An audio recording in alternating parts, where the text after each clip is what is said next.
The old man was already turning blue when Ruth Cole stopped walking. The only blanket she owned patched together from pieces of her late husband's shirt. Her mother's dress and her little boy's sweater was wrapped around her shoulders against the brutal Montana wind.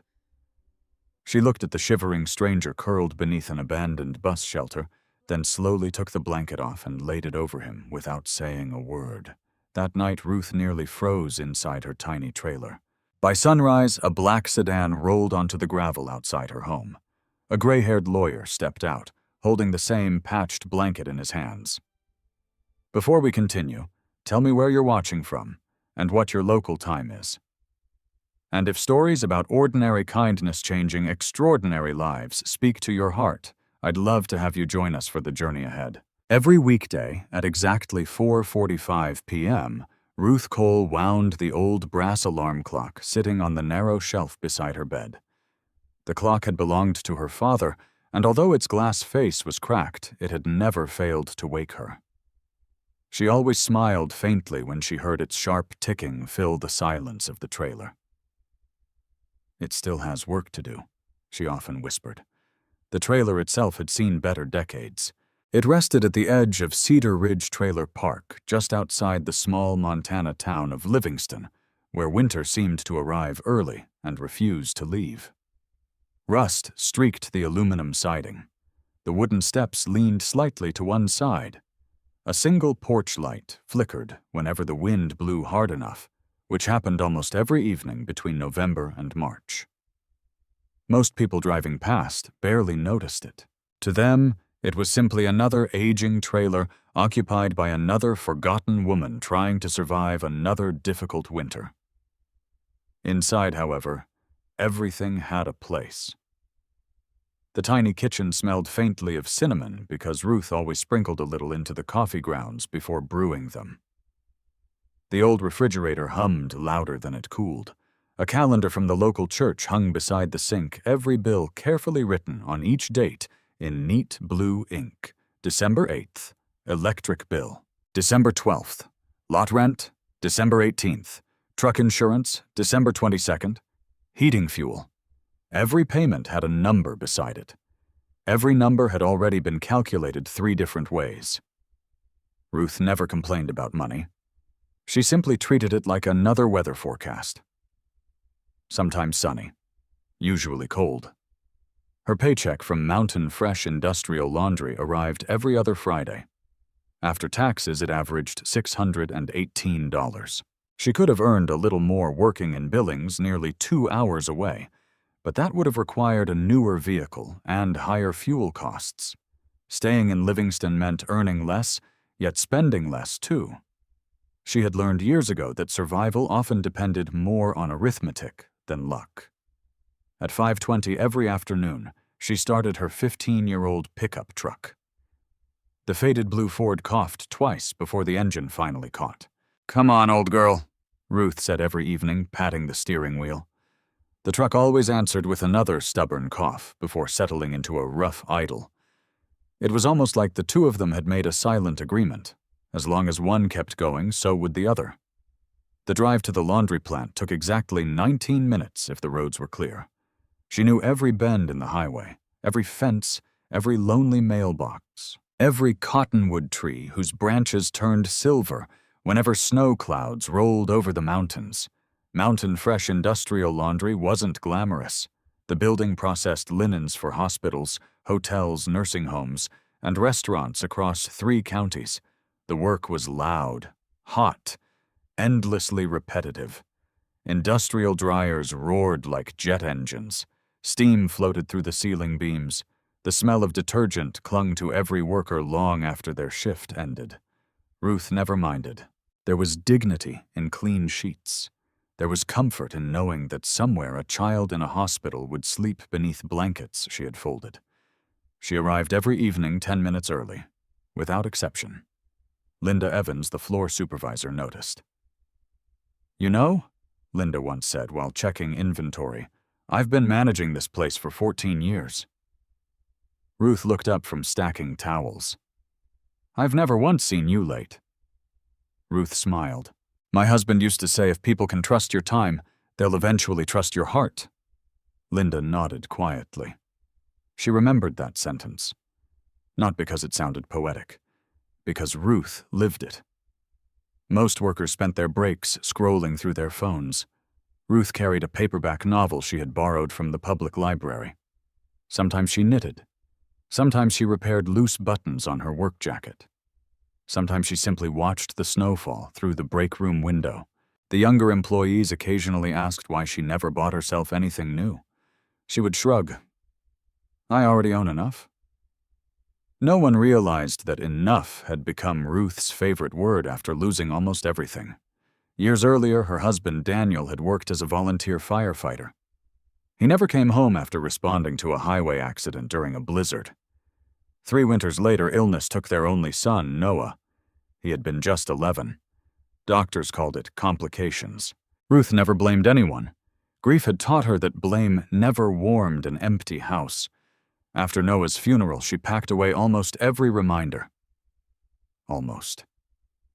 There was one thing she could never bring herself to hide. The blanket, folded carefully across the back of the worn sofa every morning, wrapped around her shoulders every night. No visitor could mistake its appearance. It wasn't beautiful, it wasn't expensive, it wasn't even symmetrical. The center had once been cream-colored wool. Around it were dozens of carefully stitched patches, blue plaid from Daniel's favorite flannel shirt, tiny pieces of yellow cotton from Noah's winter pajamas covered in faded stars, soft floral fabric from her mother's Sunday dress, dark denim from an old pair of overalls her father had worn while fixing fences. Every patch had been sewn by hand. Some stitches were perfectly straight. Others wandered slightly. Ruth could point to every square without hesitation. This one was Christmas. That one was Noah's first fishing trip. That blue piece still smells like cedar, if you imagine hard enough. She had repaired the blanket so many times that hardly any of the original fabric remained. Yet somehow it had become stronger than before. It reminded her of people. Life tore everyone somewhere. Love stitched them back together. Every evening after work, she unfolded the blanket and draped it over her knees while drinking tea. Not because the trailer was always cold, because it felt like sitting beside everyone she had lost. On Sunday mornings, Ruth volunteered at Pastor Samuel Grant's small church. She cleaned pews before service, refilled coffee, straightened hymn books. She always arrived before anyone else. Pastor Samuel once found her replacing a loose doorknob in the fellowship hall. You know, he laughed gently, we never asked you to fix that.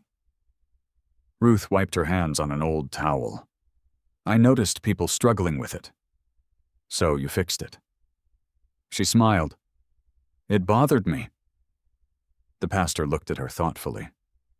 You have an unusual habit. What's that? You repair things nobody else notices are broken. Ruth paused. My mother used to tell me something. What was that? If you walk past enough little problems one day, you'll find yourself living inside a very big one. Pastor Samuel carried those words with him long afterward. Even the children at church loved Ruth. She remembered birthdays. She baked cinnamon muffins whenever flour happened to be on sale. She saved colorful buttons from worn-out shirts because the younger children liked making crafts after Sunday school. Nobody ever called her extraordinary. She preferred it that way. She believed kindness worked best when it wasn't trying to be noticed. Late one Thursday evening, as Ruth finished loading another cart of hospital sheets into the industrial dryer, Linda Evans turned the radio louder. The local weather station interrupted the music. A major Arctic system is expected to reach Park County Saturday night. Temperatures may fall below 10 degrees Fahrenheit, with sustained winds exceeding 40 miles per hour. Residents are urged to avoid unnecessary travel. The room grew quieter. Someone muttered that this might become the worst storm in years. Another worker complained about frozen pipes. Linda shook her head. This one doesn't look good. Ruth continued folding linens, but something about the forecast lingered in her thoughts all the way home. When she parked outside her trailer after midnight, the wind already carried the sharp bite of approaching snow. She climbed the wooden steps. The porch light flickered twice. Inside, the heater rattled louder than usual before coughing into silence for several long seconds. Then it struggled back to life. Ruth looked toward the old machine with quiet concern. She knew that sound. Machines usually whispered before they failed. Standing alone in the tiny living room, she gently unfolded the patched blanket and wrapped it around herself. Her fingers rested for a moment on the faded piece cut from Noah's little sweater.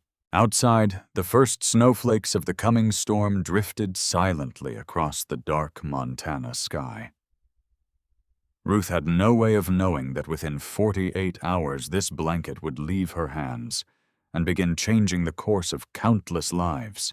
While most people in Livingston believed they knew every face in town, there was one man no one could explain. He appeared quietly sometime after the first snowfall each year. An elderly man with silver hair tucked beneath a faded brown knit cap. A weathered army green coat several sizes too large. Worn leather boots that had clearly been repaired more than replaced. A neatly trimmed white beard. Steel gray eyes that seemed to notice everything while revealing almost nothing. No one knew where he slept. No one ever saw him carrying luggage. He never begged, never shouted, never argued. He simply existed like another lonely tree standing against the Montana wind. People called him different names, depending on where they met him. The bus stop fellow. The old drifter. The quiet homeless man. The stranger. His real name, Charles Whitaker, had not been spoken publicly in Livingston for nearly 12 years, exactly as he intended. Every morning shortly after 7, Charles walked to Main Street. He entered Miller's coffee house without saying much. He ordered the same thing every day. A small black coffee, please. Nothing else. He always paid in cash, always counted exact change, always thanked the cashier by name. When the young college student working mornings accidentally spilled coffee across the counter one Tuesday, Charles simply smiled. It happens. I'm so sorry, sir. You've apologized once. She looked confused. That's enough. He accepted the replacement cup without another word. Kindness fascinated him. Not dramatic kindness, ordinary kindness. The kind nobody expected applause for. After finishing his coffee, he would sit near the front window. Never reading, never using a phone. Simply watching. A businessman speaking impatiently to a waitress. A teenager holding the door for an elderly couple. A mother tying her son's untied bootlace before crossing the street. A delivery driver helping another driver push a stalled van through fresh snow. Tiny moments. Most lasted less than 30 seconds. Charles remembered all of them. Around noon, he usually walked toward Riverside Park. The benches overlooked the Yellowstone River, where winter transformed moving water into drifting clouds of silver mist. He often carried a small notebook, nothing fancy, brown leather, corners worn smooth, several pages filled with tidy handwriting. Occasionally, he wrote only one sentence. Man returned dropped wallet before owner noticed. Child shared mittens. Store clerk ignored hungry veteran. Nobody ever saw enough to read what he was writing. That was intentional. Charles had spent years building businesses where numbers explained nearly everything. Profits, losses, investments, growth. But after losing his daughter, he discovered something impossible to calculate. Character. Character only revealed itself when no reward seemed possible. Years earlier, newspapers across the country had praised Charles Whitaker. Visionary investor, philanthropist, founder, board chairman. Magazine covers had celebrated his success. Television interviews called him one of America's most respected businessmen. Then Margaret died. Everything afterward became strangely quiet. He resigned from nearly every public position, sold his primary residence, stepped away from charity galas, stopped attending conferences. People assumed grief had broken him. Only Benjamin Hayes knew the truth. Charles wasn't hiding from the world. He was studying it. Benjamin had argued against the idea many times. "You can't spend years pretending to be homeless," Charles answered calmly. "I'm not pretending." "What do you mean? I've simply stopped introducing myself." Benjamin never found an answer to that, because Charles was right. Without his name, without his tailored suits, without expensive watches or security guards, people revealed who they truly were. The expensive restaurants rarely welcomed him warmly. Luxury hotel staff watched him carefully. Some church volunteers avoided eye contact. Others quietly slipped him sandwiches. Charles never judged quickly. One generous afternoon meant little. Consistent kindness meant everything. Every few weeks, Benjamin drove from Bozeman to meet him, always in a different location. Sometimes the library, sometimes the public park, sometimes an empty picnic shelter beside the river. Benjamin would arrive carrying a plain paper grocery bag. Inside were fresh socks, medicine, clean shirts, occasionally legal documents needing signatures. Nothing about the meetings suggested billionaire finances. That, too, was intentional. One snowy afternoon, Benjamin unfolded several photographs across the picnic table. "The board wants another answer." Charles barely glanced at them. "I've already given one." "They're worried." "They're always worried." "They think you've disappeared." Charles smiled faintly. "I have." Benjamin sighed. "They still don't understand why you're doing this." Charles looked toward the frozen river. "Neither did I, at first." Several moments passed. Then he spoke softly. "Do you know what everyone told me after Margaret died?" Benjamin remained silent. "They said they were sorry." His voice stayed steady. "They sent flowers. They wrote beautiful letters. They donated money." He looked down at his weathered hands. But nobody could answer the only question that mattered. Benjamin knew the question before Charles spoke it. Would someone have stopped if they hadn't known whose daughter she was? The silence afterward carried more weight than any conversation. Benjamin finally asked quietly, "Have you found your answer?" Charles didn't respond immediately. Instead, he opened the worn notebook. Most pages contained names. Some pages contained only descriptions: young waitress, truck driver, retired teacher, high school student, mail carrier. Then he stopped on one page, near the middle. A name written more often than any other: Ruth Cole. Benjamin noticed it immediately.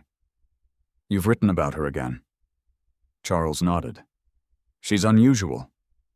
What makes her different?" Charles closed the notebook.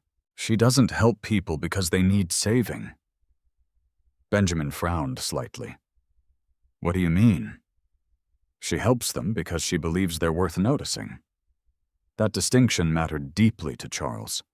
Many generous people wanted to become heroes. Ruth never seemed interested in that. She simply refused to let people become invisible. He first noticed her nearly 11 months earlier. It had been another cold morning. Charles was sitting outside Miller's coffee house, warming his hands around a paper cup. Most pedestrians hurried past. A few avoided looking directly at him. One businessman crossed the street entirely. Then Ruth stopped. She didn't reach into her pocket, didn't hand him money. Instead, she smiled. "Morning." He answered with the same word. "Morning." She looked toward the clouds. "Looks colder today." "It does." "I hope you stay warm." Then she continued walking toward her pickup truck. That conversation lasted less than 15 seconds. Yet Charles wrote about it that evening. Not because she gave him anything, because she treated him like someone whose answer actually mattered. After that, he noticed more. One Saturday morning, she carried 2 grocery bags toward the church. An elderly woman accidentally dropped a carton of eggs across the icy sidewalk. Several people looked. Nobody stopped. Ruth knelt immediately. She gathered every broken shell with bare hands despite the freezing slush. then quietly paid for another carton before the woman reached the checkout. She left before receiving thanks. Another afternoon, Charles watched Ruth scrape heavy snow from her elderly neighbor's driveway. The neighbor wasn't even home. When asked later why she'd done it, Ruth laughed. "He'll have enough trouble getting home without fighting the snow, too." Another entry, another page, another observation. Charles never introduced himself, never tested her, never created elaborate situations. Life itself supplied enough opportunities to reveal who people truly were. One Wednesday evening, he sat inside the public library, reading an old history book. The heating system malfunctioned. The librarian apologized repeatedly. Several visitors complained and left. Before walking out, Ruth quietly helped the librarian carry portable space heaters from the storage room. No one asked her. No one thanked her. She simply noticed something needed doing. Charles wrote another line. "Some people search for importance. She searches for unfinished work." Winter deepened. The notebook grew thicker. Benjamin read none of it. Charles shared almost nothing. But one thing became increasingly clear. Out of hundreds of strangers he had quietly observed across several states over many years, one woman living alone in a weather-beaten trailer outside Livingston kept appearing in his pages. Neither of them knew that the storm approaching Montana would soon place both of their lives at the same lonely bus shelter. And there, in the bitter cold of one unforgettable night, every quiet observation Charles had written over the past year would finally be answered. Saturday arrived beneath a sky the color of old steel. By noon, every weather station in Montana had abandoned ordinary forecasts. Instead, red banners stretched across television screens. Winter storm warning, blizzard conditions expected after 8:00 p.m. Travel strongly discouraged. Inside Mountain Fresh Industrial Laundry, the industrial dryers roared louder than usual as employees hurried to finish hospital orders before the highways became impassable. Linda Evans walked briskly across the production floor with a clipboard pressed against her chest. "Listen up," she called over the noise. "Anyone who wants to leave early can clock out after 6. Several workers immediately nodded. Others had already arranged rides home before the roads deteriorated. Ruth glanced toward the loading dock doors. Snowflakes had begun falling hours earlier. At first, they drifted lazily. Now they moved sideways. The wind had arrived. Linda approached her while she folded another stack of white hospital blankets. "You leaving early?" Ruth smiled politely. "I'd rather finish my section." "You sure?" "The hospitals still need clean linens tomorrow." Linda shook her head with quiet admiration. "I don't know anybody else who says that." Ruth shrugged. "They'll still need them whether it's snowing or not." By 7:15 p.m., most employees had already gone. The enormous building suddenly felt strangely empty. Only 4 workers remained finishing emergency orders destined for Livingston Memorial Hospital. Outside, the parking lot disappeared beneath fresh snow. The blue Ford pickup wore a thick white coat across its windshield. Ruth scraped the glass with an old plastic ice scraper whose handle had cracked years ago and been repaired with gray duct tape. Everything she owned seemed to have earned a second chance. She appreciated that. The engine hesitated, coughed, finally started. "Thank you," she whispered to the truck. The heater blew air that was only slightly warmer than outside. It would have to do. The drive home usually lasted 19 minutes. Tonight it took nearly 40. Snow swirled endlessly through the headlights. Telephone poles appeared like ghosts before disappearing again into darkness. Every few miles the wind shoved the truck sideways. Ruth tightened both hands around the steering wheel. "You've handled worse," she quietly reminded herself. She wasn't entirely sure whether she meant herself or the truck. When she finally turned into Cedar Ridge Trailer Park, she immediately noticed something was wrong. Her porch light wasn't glowing. Usually its weak yellow bulb flickered through the darkness. Tonight there was nothing. She unlocked the trailer door. Cold air greeted her immediately, far colder than it should have been. The heater had stopped, completely. She walked over and pressed the reset button. Nothing. She checked the breaker. Still nothing. The small digital thermostat displayed only a blinking error message. Ruth closed her eyes. Not tonight. Please, not tonight. She called the emergency repair number taped beside the thermostat. After several rings, an exhausted voice answered. Livingston Heating. My furnace stopped working. The technician sighed. I'm sorry, ma'am. We've got 38 emergency calls ahead of you. How long? If the roads stay open, maybe tomorrow afternoon. She looked toward the frosted window. The snow outside was now nearly horizontal. I understand. You have somewhere warm to stay? Ruth hesitated. No. I'm sorry. So am I. The line disconnected. For a long moment, Ruth simply stood in the silent trailer. The temperature inside was already dropping. She opened the kitchen cabinet.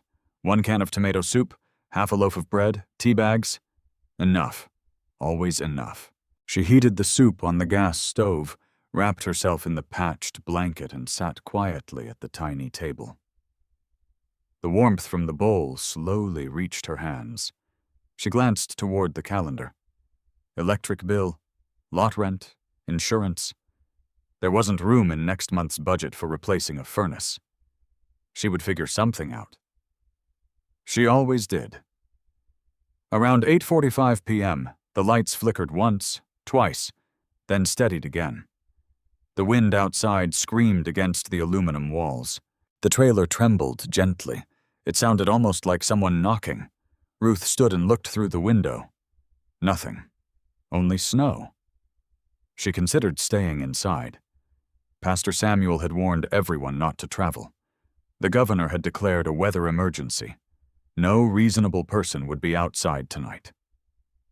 She pulled the blanket tighter around herself, then frowned. Milk. She had forgotten to buy milk. Church breakfast was tomorrow morning if the service wasn't canceled. Children always expected hot cocoa. Without milk. She looked toward the clock. 8:57. The convenience store 2 miles away might still be open, she argued with herself. It was unnecessary, dangerous. The children could survive one Sunday without cocoa. She knew that. Yet something inside her resisted disappointing them. 10 minutes later, she was back in the pickup. The roads had become nearly invisible. The little convenience store stood almost empty. Only one customer hurried out carrying bottled water. Inside, the cashier looked relieved to see another human being. You picked a bad night. I've picked worse. Ruth smiled. She bought 1 gallon of milk, a small packet of instant oatmeal because it was on sale, then paused beside the coffee machine. She reached into her pocket. $3 bills, some coins, enough for 1 large coffee. She filled the cup. Not for herself. The hot liquid fogged the plastic lid as she carried it outside. The storm had intensified dramatically. Visibility dropped to only a few yards. Halfway home, traffic stopped. A county snowplow blocked part of the highway while clearing a fallen pine tree. Ruth waited patiently. As she looked through the windshield, she noticed the abandoned bus shelter across the road. Most people ignored it. The route serving it had been discontinued years earlier. The glass panels were cracked. Advertisements had long since peeled away. 1 overhead light still worked, glowing weakly through blowing snow. At first, she thought the dark shape beneath the bench was simply a pile of old blankets. Then it moved, barely. Her heart tightened. She looked more carefully. An old man, curled against the concrete wall, arms wrapped tightly around himself, head bowed, snow collecting across his shoulders. Charles Whitaker. Though Ruth still knew him only as the quiet stranger from town. Several vehicles passed slowly. None stopped. Perhaps they never saw him. Perhaps they couldn't stop safely. Perhaps they believed someone else already had. Ruth pulled onto the shoulder. The truck rocked violently beneath another burst of wind. For several seconds, she remained seated. The heater inside the truck barely worked, but it was warmer than outside. The patched blanket rested across her lap, her only real protection once she returned to the trailer with the broken furnace. She closed her eyes.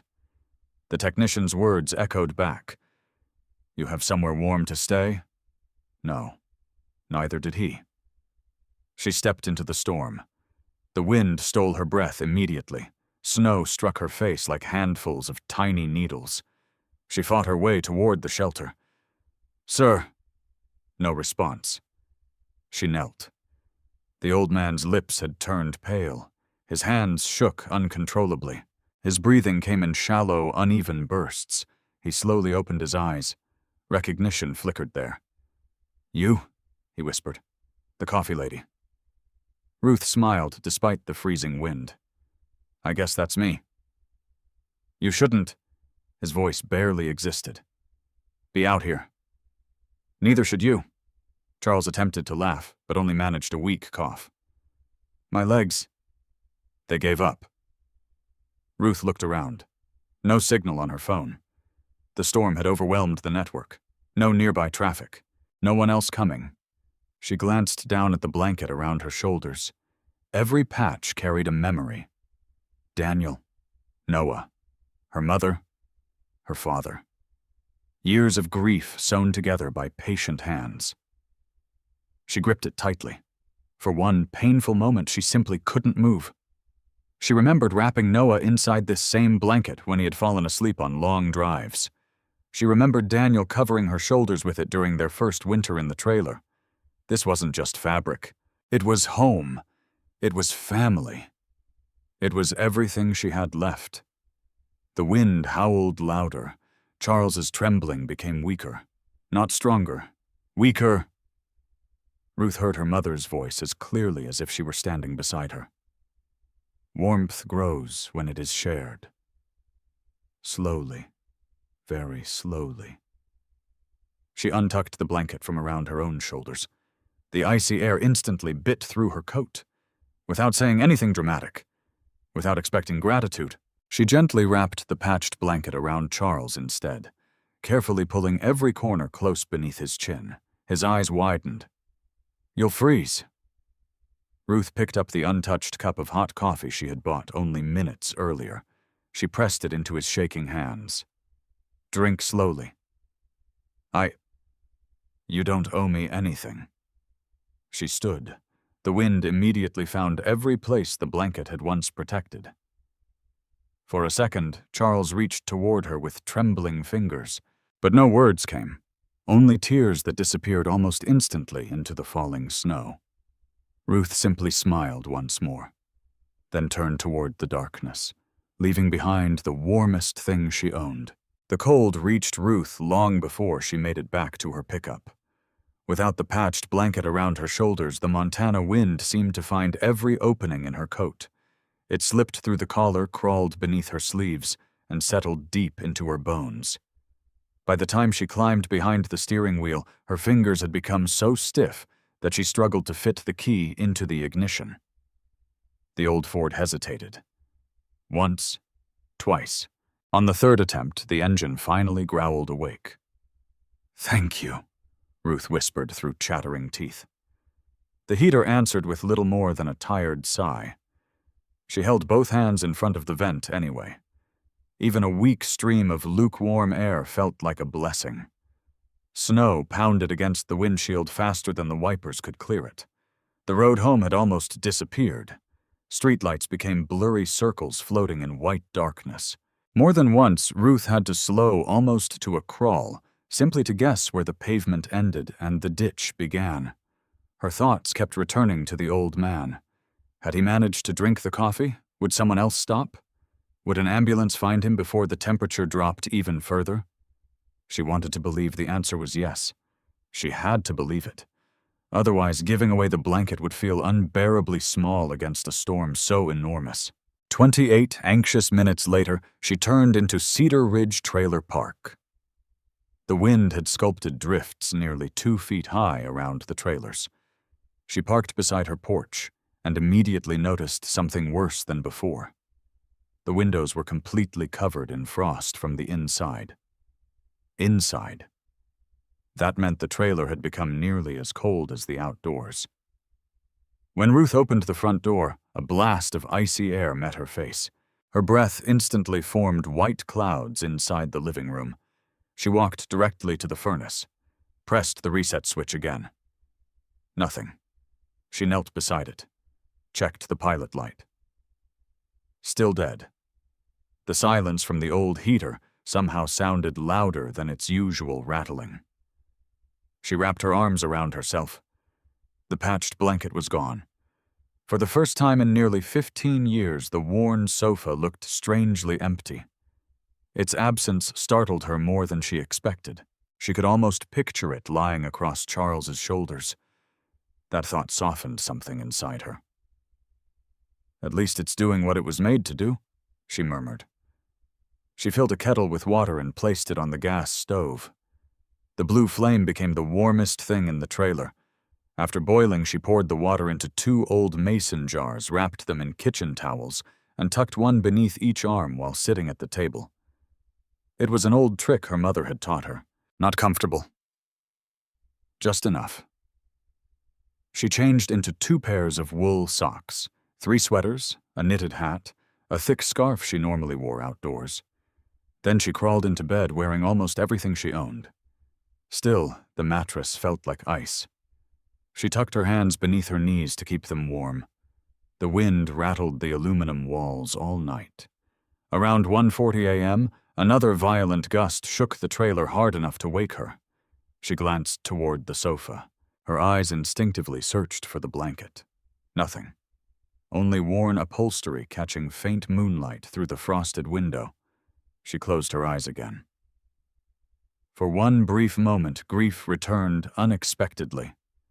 Not because of the blanket itself, because she suddenly missed the people stitched into it. Daniel would have laughed at the broken furnace.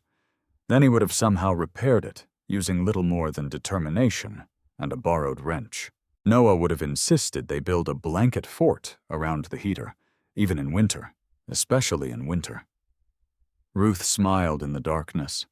The memories hurt, but they also warmed places the cold could never reach. Around 3 a.m, she finally drifted into a shallow sleep. She dreamed she was walking through deep snow, while someone kept calling her name from far away. She never reached the voice. The brass alarm clock rang at 4:45 a.m. Its sharp ticking had never sounded so cruel. Ruth sat up slowly. Every muscle protested. The trailer thermometer hanging beside the kitchen door read 42 degrees. She stared at it for several seconds. Then, quietly, got dressed. Calling in sick never seriously crossed her mind. Hospital linen still needed washing. People still depended on clean sheets, storm or no storm. She brewed coffee with the last spoonful of grounds remaining in the tin, added cinnamon as always. The familiar scent filled the tiny kitchen. She smiled despite herself. Some routines deserved protecting. Before leaving, she looked one last time toward the empty sofa. "I'll bring you home somehow," she whispered, though she wasn't entirely sure why she said it. Outside, dawn had barely begun. The storm had finally weakened. Snow covered everything in brilliant white. The world looked strangely peaceful after such violence. Driving proved easier than the night before, though abandoned vehicles lined several stretches of highway. County snowplows had already begun clearing major roads. At Mountain Fresh Industrial Laundry, fewer than half the employees managed to arrive. Linda Evans looked surprised when Ruth walked through the door. "I honestly didn't think you'd make it." Ruth removed her gloves. "I almost didn't." Linda noticed the faint bluish color beneath Ruth's eyes. "You don't look well." "I'm just tired." "You should have stayed home." Ruth smiled gently. If everyone who was tired stayed home, hospitals would run out of clean sheets. Linda shook her head. "I don't know what keeps you going." Neither did Ruth. Perhaps habit, perhaps faith, Perhaps simply the belief that difficult days eventually ended. They always had before. The morning passed slowly. Ruth folded towels, loaded industrial washers, pushed heavy carts through clouds of steam. Her fingers gradually regained feeling. Around 10 o'clock, employees gathered briefly in the break room while local news played on the mounted television. The anchor reported multiple overnight rescues across Park County. Drivers stranded, power outages, emergency shelters opening. Then came another report. County deputies and volunteer rescue teams located an unidentified elderly man suffering from severe hypothermia inside an abandoned bus shelter late Saturday night. Officials say the victim survived because someone had wrapped him in an unusually heavy handmade quilt shortly before rescue crews arrived. Ruth froze. The paper cup in her hands stopped halfway to her lips. The television displayed only flashing emergency lights and blowing snow. No faces, no names, no blanket, just the reporter's calm voice. Medical staff say the insulation provided by the quilt likely prevented fatal exposure before emergency responders reached the scene. Several co-workers barely looked up. One man muttered, "Lucky old guy." Another returned to his coffee. Only Ruth remained completely still. She quietly closed her eyes. A slow breath escaped.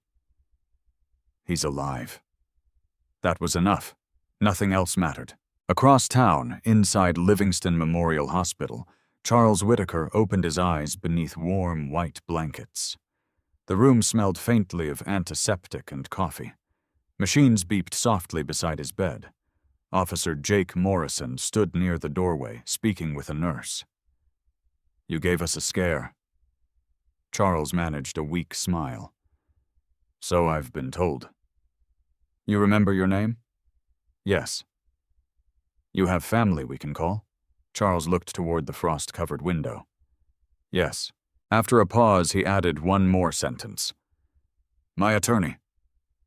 The nurse handed him a telephone. His hands still trembled as he slowly dialed a number committed to memory decades earlier.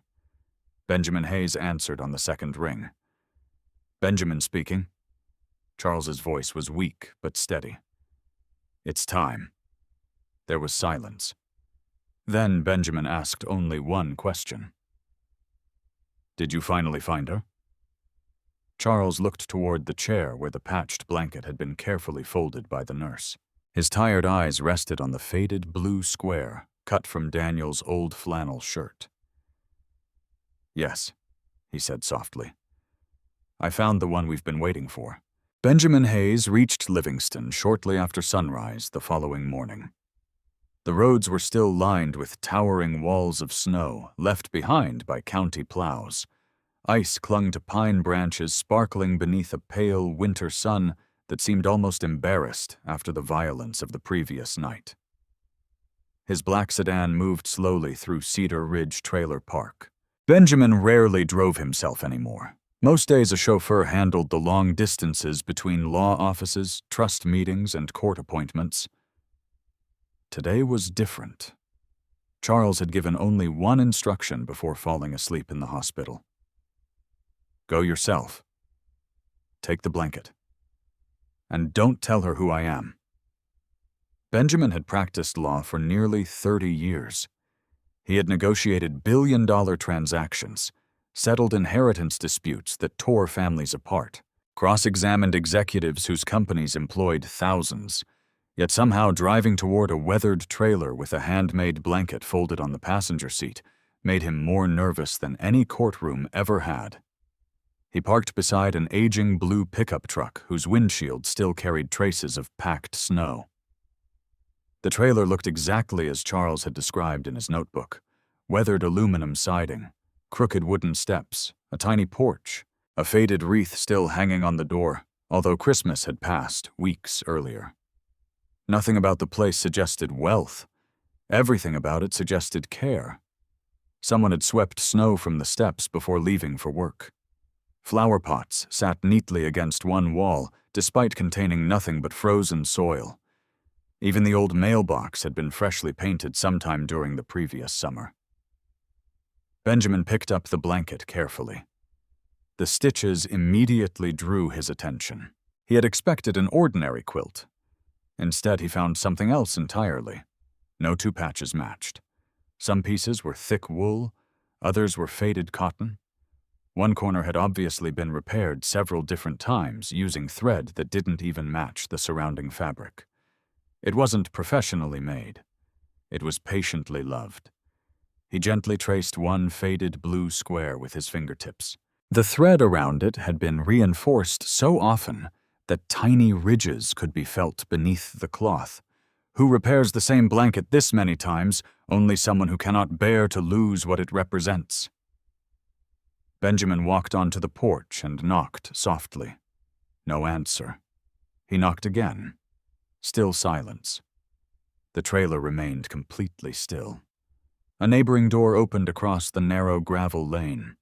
An elderly woman wearing a thick knitted sweater stepped outside carrying birdseed. "Do you looking for Ruth?"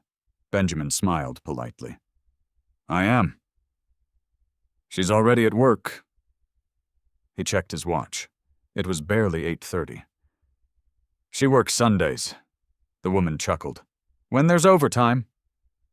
"Always says she'd rather earn a little extra than worry about next month's bills." Benjamin nodded thoughtfully. "Do you know when she'll be home?" "Usually after 4. She looked curiously at the blanket in his hands. "Is she all right?" "I believe so." "You family?" "No. A friend of someone she helped." The woman smiled knowingly. "That sounds like Ruth." Benjamin thanked her and returned to the car. He considered waiting. Instead, he drove directly toward Mountain Fresh Industrial Laundry. Charles had insisted on another instruction. "See where she works. See how she lives. Don't rely on reports." Benjamin was beginning to understand why. Facts rarely revealed character. Observation did. The industrial laundry occupied a low concrete building near the railroad tracks. Steam drifted from rooftop vents into the cold morning air. Benjamin entered through the reception area. A young clerk looked up. "Can I help you?" "I'm looking for Ruth Cole." "She's on the production floor." Linda Evans happened to pass through the hallway carrying inventory sheets. "That's me," she said. "I'm Linda." Benjamin introduced himself simply as an attorney hoping to speak with Ruth after her shift. He deliberately omitted Charles's name. Linda studied him for a moment. "Nothing bad, I hope." "Quite the opposite." Relief crossed her face. "Good." She leaned one shoulder against the counter. "You'd be surprised how many people come looking for folks around here because somebody owes money." Benjamin smiled. "That's not the case." Linda relaxed. "You can wait if you'd like." He thanked her. Instead of sitting immediately, he quietly watched through the observation window overlooking the production floor. Rows of enormous industrial washers filled the building. Employees pushed towering carts stacked with hospital linens. Steam drifted beneath fluorescent lights. Near the far end of the room, he saw her. Ruth. She wore the same navy work jacket Charles had described. Rubber gloves, hair pulled neatly back. No one looking at her would guess she had nearly frozen the previous night. She moved steadily from one cart to another, helping a younger employee lift heavy loads without being asked, stopping briefly to pick up towels another worker had accidentally dropped, returning a lost pencil to the maintenance mechanic. Nothing dramatic, just constant awareness of everyone around her. Benjamin noticed something else. She smiled frequently. Not exaggerated smiles. Small ones, the kind people offered without realizing they were doing it. After nearly 20 minutes, Linda joined him again. "You've been watching her?" "I have." "Still think whatever brought you here is good news," Benjamin answered honestly. "More than ever." Linda folded her arms. "You know," she looked through the window, "I've supervised hundreds of employees. Most people work hard when someone's watching." Benjamin nodded. "And Ruth, She forgets to notice whether anybody's watching.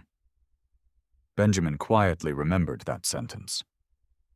Just before noon, Ruth rubbed one hand against her forehead. She looked pale. Linda immediately walked over. Even from a distance, Benjamin could see concern in the supervisor's expression. Linda touched Ruth's forehead briefly, then firmly pointed toward the break room. Ruth appeared to protest. Linda folded both arms. The conversation ended. Ruth disappeared toward the employee lounge. Benjamin smiled faintly. Someone was taking care of the woman who always took care of others. An hour later, Linda found him again. "She's running a fever." Benjamin frowned. "Is she going home?" "I finally convinced her. She kept saying the linens wouldn't fold themselves."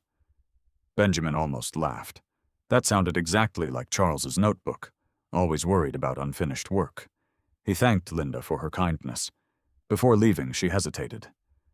"Can I ask something?" "Of course." "Whatever this is." She glanced toward the folded blanket resting beside him. She didn't ask for it. "I know. She never asks anybody for anything." Benjamin looked directly at her. "I believe that's exactly why I'm here." The drive back to Cedar Ridge took only 15 minutes. This time Ruth's truck was already parked outside the trailer. Thin smoke rose from the metal chimney attached to a small emergency wood stove someone had apparently loaned her after the furnace failed. Benjamin later learned Pastor Samuel had delivered it early that morning. The church always kept 2 old stoves for emergencies. He approached the porch again, knocked gently. After several moments, the door opened. Ruth stood wrapped in an old gray sweater, a wool scarf still around her neck despite being indoors. Her face looked flushed from fever. For one brief second, she stared only at the blanket in Benjamin's hands. She recognized every patch instantly, every stitch, every memory. Her eyes widened. "My blanket." Benjamin carefully held it toward her. "I believe this belongs to you." She accepted it almost reverently. Her fingertips lingered on the faded pieces of fabric. Almost unconsciously, she smoothed one corner exactly as mothers smooth a child's hair. Relief filled her face. "I wasn't expecting to see it again." "I was told you gave it away." Ruth nodded simply. It seemed needed. Benjamin watched her closely. No regret, no hesitation. Only quiet gratitude that it had returned. "May I come in for a moment?" "Of course." The trailer was colder than a normal home, but warmer than the previous night. The borrowed wood stove crackled softly. Its heat barely reached the tiny kitchen. Still, the room smelled pleasantly of cinnamon and fresh tea. Everything remained exactly as Charles had described.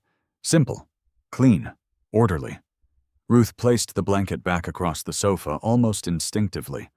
Only then did the room seem complete again. She turned. "I'm sorry. I don't think we've met." Benjamin removed his gloves. "My name is Benjamin Hayes. I'm an attorney." A flicker of uncertainty crossed Ruth's face. "I'm afraid I can't afford one." His expression softened. "I'm not here because you've done anything wrong." He reached into his leather briefcase, removed a cream-colored envelope. Across the front, written in careful handwriting, appeared only 2 words: "For Ruth." Benjamin held it toward her. "This was dictated yesterday." He asked that it be delivered by hand. Ruth accepted the envelope carefully. "Who asked?" Benjamin paused, remembering Charles's exact instructions. "An old gentleman whose life you may have saved." Ruth looked from the envelope to the blanket, then back to Benjamin. Neither of them spoke. The silence somehow felt larger than the tiny trailer. Finally, Benjamin said quietly, "When you've read the letter, I'd like to invite you to my office tomorrow morning." Ruth looked genuinely confused. "What for?"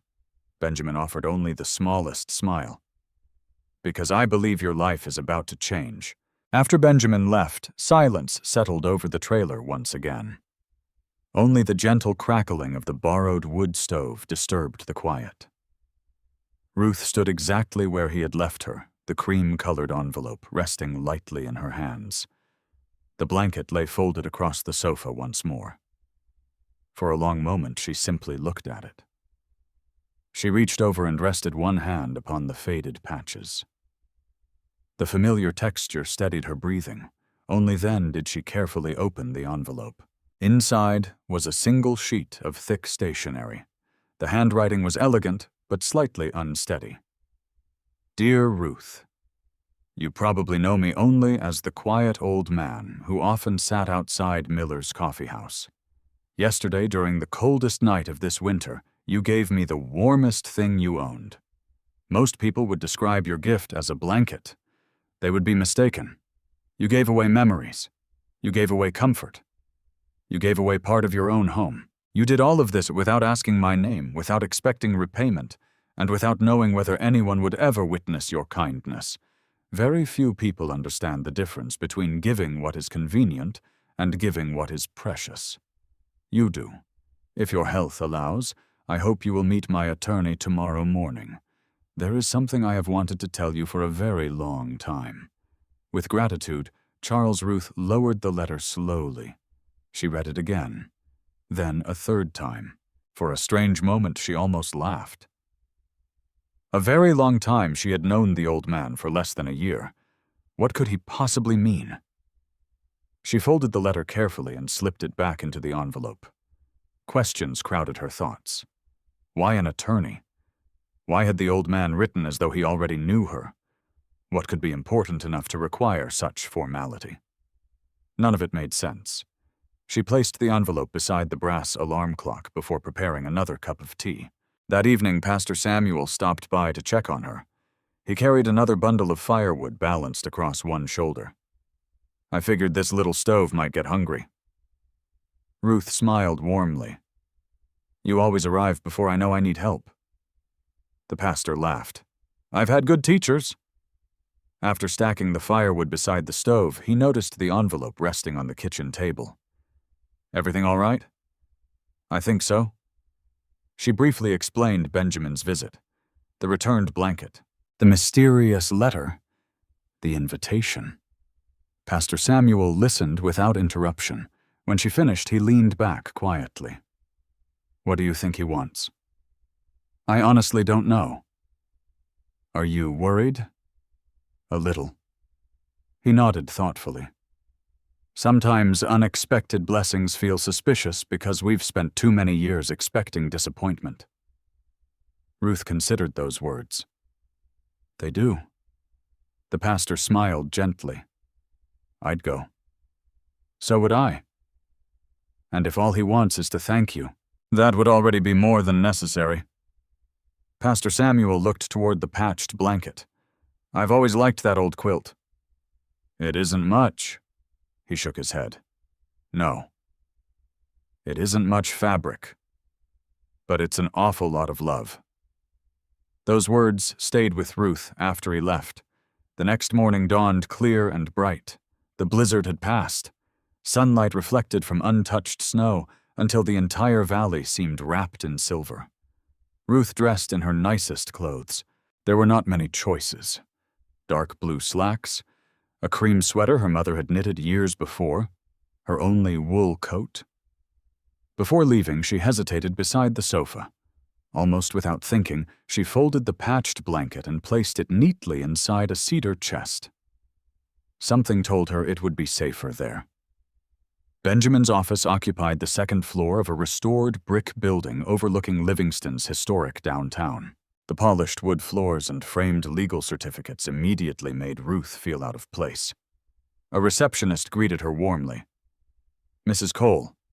Yes. Mr. Hayes is expecting you. Benjamin welcomed her personally. I'm glad you came. So am I. He led her into a spacious office lined with bookshelves. Large windows overlooked Main Street below. A pot of fresh coffee waited on a small table. Please.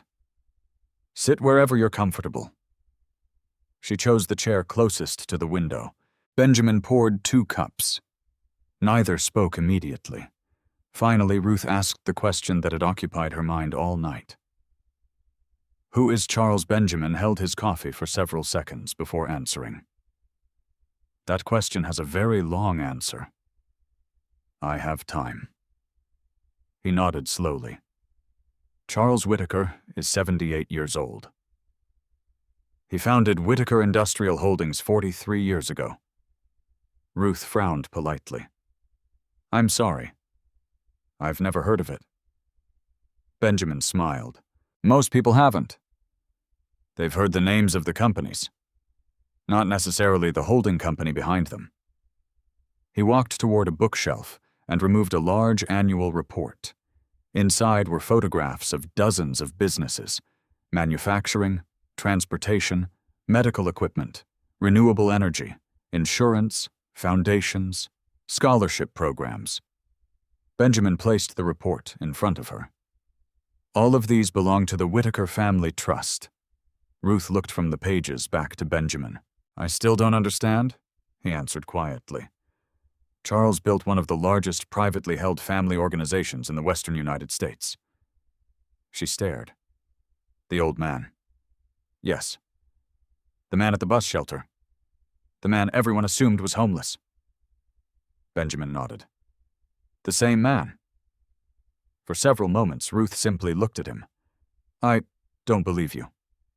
I expected that." He opened another folder. Inside were newspaper clippings spanning decades, magazine covers, award ceremonies, business journals. Each photograph showed the same face: younger, healthier, clean-shaven, but unmistakably Charles. Ruth leaned back slowly. "My goodness," Benjamin continued. 12 years ago, his daughter Margaret died during a winter storm." "What happened?" Benjamin's voice became noticeably softer. "Her car slid into a drainage ditch about 30 miles outside Bozeman. She survived the crash." Ruth listened without moving. She climbed out. She walked nearly a mile through heavy snow. She reached an abandoned service road." He stopped, then continued. "Several vehicles passed. None stopped." Ruth lowered her eyes. "Eventually, rescue teams found her. They were too late." Silence filled the office. Benjamin walked toward the window. For months, Charles blamed himself. He believed his success had insulated him from understanding ordinary people's lives. When grief settled, another question remained. He turned toward Ruth. "What kind of society walks past someone freezing to death?" Ruth swallowed quietly. Benjamin continued. "Charles resigned from public life. Very few people knew why. He began living anonymously, not pretending to be poor, simply refusing to introduce himself. He wanted to see who people became when there was no reputation to impress." Ruth remembered the old man's quiet smile outside the coffee shop, the small conversations, the weather, the greetings. Nothing had ever seemed unusual. Benjamin opened another leather notebook. "This is one of his observation journals." Ruth looked at the pages. Every line carried a date, brief notes, descriptions, small acts of kindness, small acts of indifference. "He has filled dozens, across several states, for nearly 11 years. Benjamin carefully turned another page, then another, until he reached a section where one name appeared repeatedly: Ruth Cole. She stared in disbelief. Entries stretched month after month: February, March, April, May, June. Simple observations: returned shopping cart for elderly stranger, repaired church door before anyone asked, left muffins anonymously for widow next door, cleared snow from disabled veteran's driveway, bought children's mittens at thrift store, shared coffee with quiet old man, asked his opinion about the weather. Ruth felt heat rising to her face. "I don't remember half of these." Benjamin smiled gently. "Exactly." She looked at him. "Kindness that keeps score usually isn't kindness." He noticed because you didn't.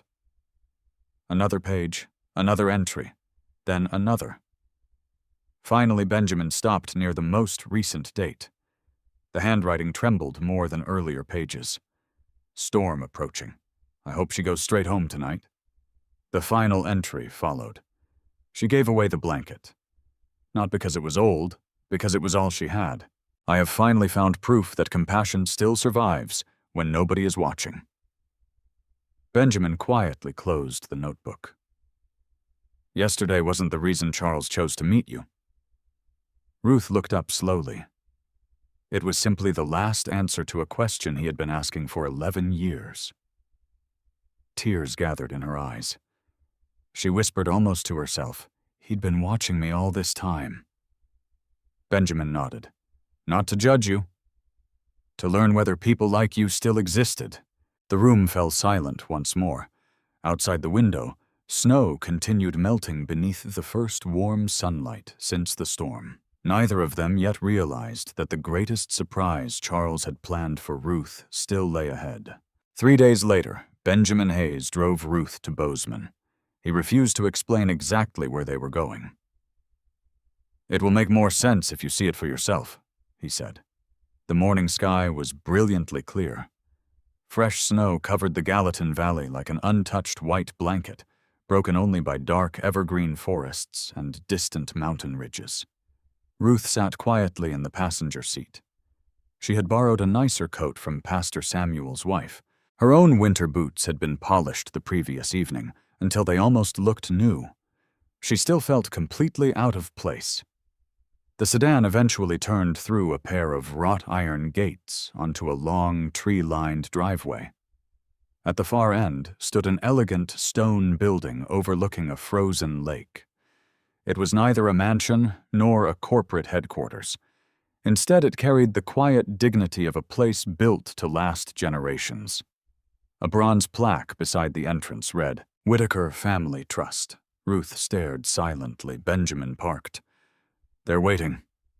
Inside, polished oak floors reflected soft morning light pouring through tall windows. Original paintings decorated the walls. Fireplaces burned steadily in several rooms. Employees greeted Benjamin respectfully as he passed. Many looked curiously toward Ruth. None recognized her. Benjamin led her into a large conference room. Nearly 20 people were already seated around a long walnut table. Most wore expensive suits. Several had thick folders filled with legal documents. Conversation stopped the moment Ruth entered.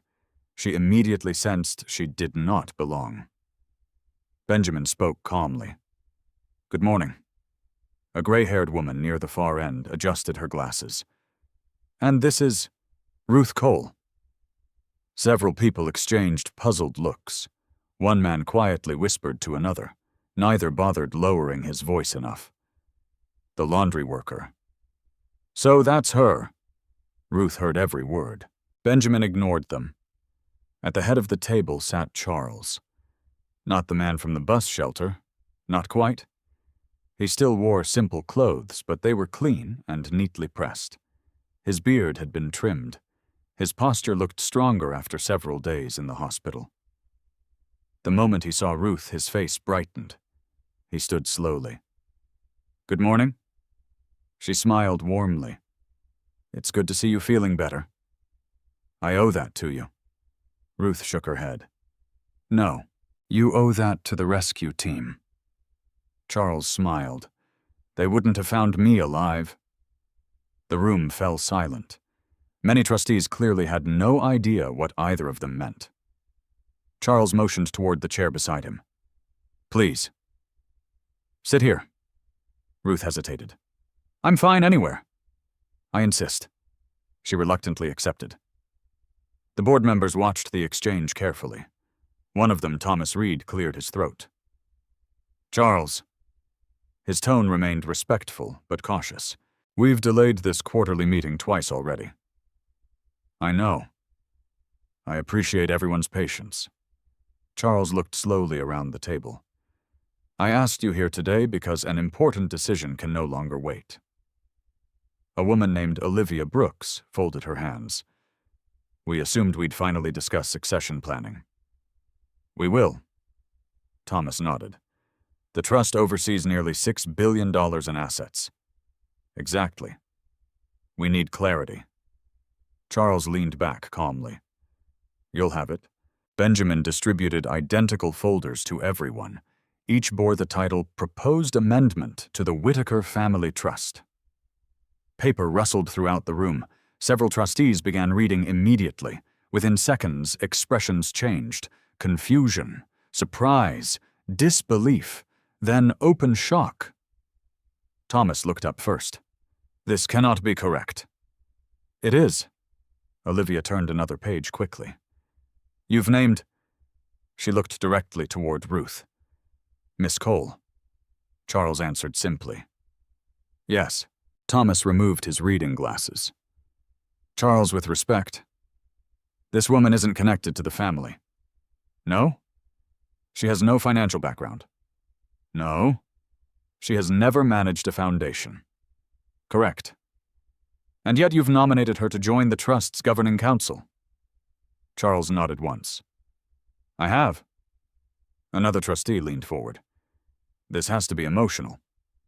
Charles smiled faintly. Quite the opposite. Ruth looked utterly overwhelmed. I'm sorry. She finally spoke. I think there must be some misunderstanding. I don't know anything about trusts. I came because Mr. Hayes asked me to. Several trustees nodded as though relieved. There. She admitted it herself. Charles turned toward her gently. Ruth, have I ever asked whether you know accounting? No. Investments? No. Corporate law? No. He smiled kindly. Those things can be taught. The room became still. What cannot be taught quite so easily? He looked around the table. Is character? Thomas sighed. Character alone cannot govern billions of dollars. Charles answered immediately. I agree. Neither can intelligence without character. Silence followed. Benjamin quietly stood. With the board's permission. Thomas nodded reluctantly. Benjamin placed a thick leather journal onto the conference table. This is one of Mr. Whitaker's observation journals. Olivia frowned. We're familiar with those. No, Benjamin corrected gently. You're familiar with the idea. You've never read them. He opened the journal. Page after page documented ordinary moments. No publicity, no cameras, no staged generosity. Simple observations spanning nearly a year.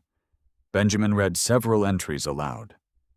March 18th, returned a child's lost mitten before entering work, despite running late. April 2nd, spent lunch break repairing church bookshelf.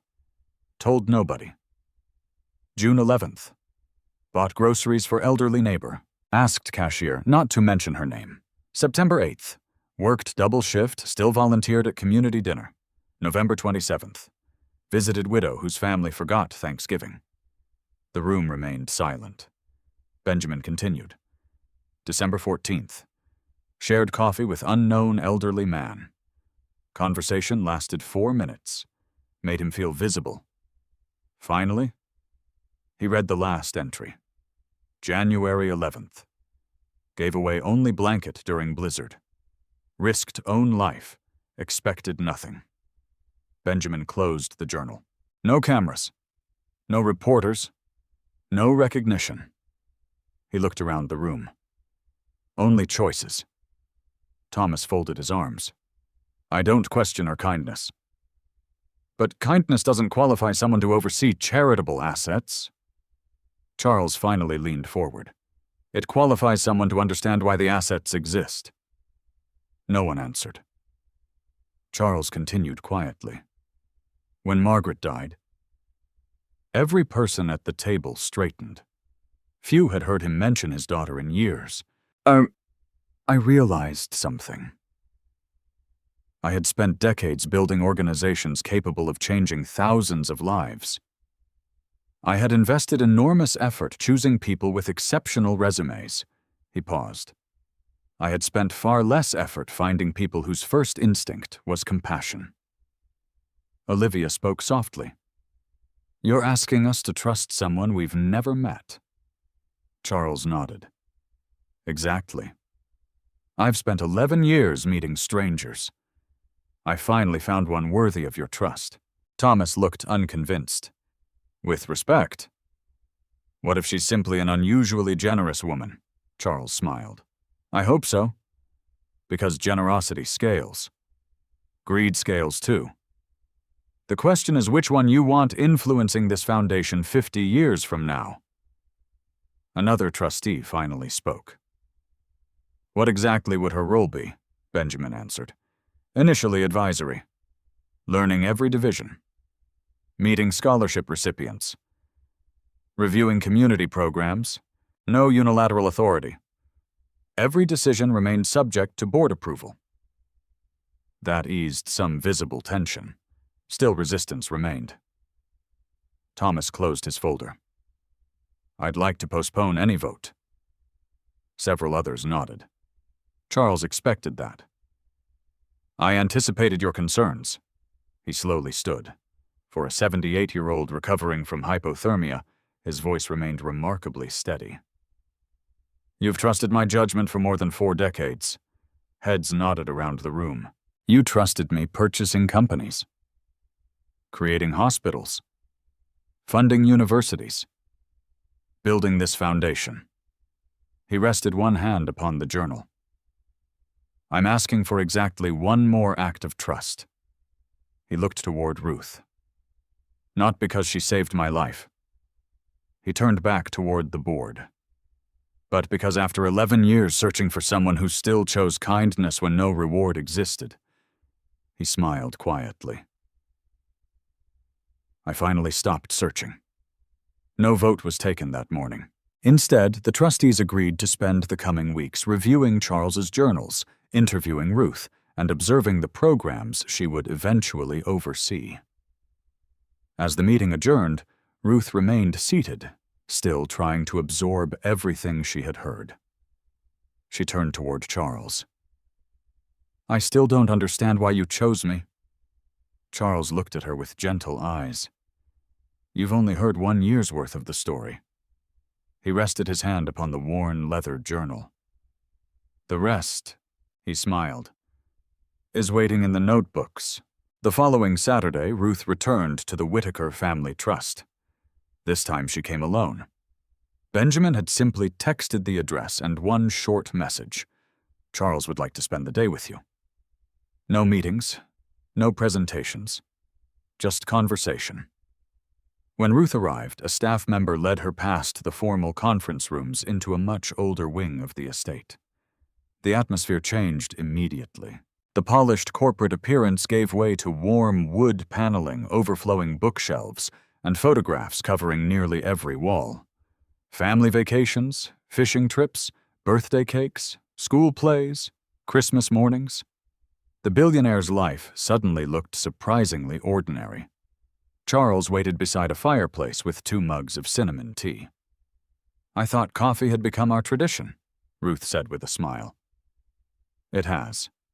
He laughed softly. "But my doctor disagrees." She sat across from him. For several minutes, neither of them mentioned the trust. Instead, they spoke about the weather, the church breakfast, Pastor Samuel's borrowed wood stove, Linda Evans insisting Ruth take an extra day off after her fever. Charles listened carefully to every small detail.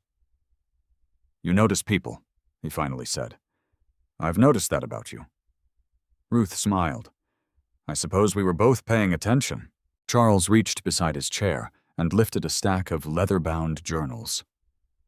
"There are 34. Ruth stared. "You filled all of these?" "Over 11 years. I couldn't possibly read them all."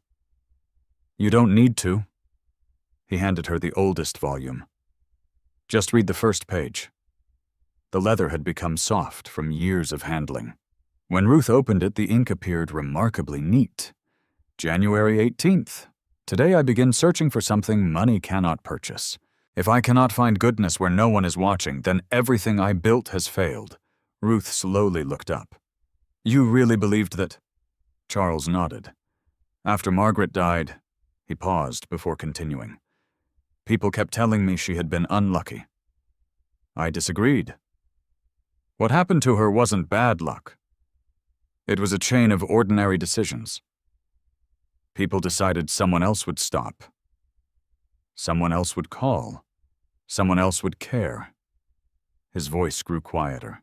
I spent months wondering whether compassion had become something people only performed when cameras were present. He rested one hand upon the journal. So I began walking. Ruth turned another page. The entries were painfully honest.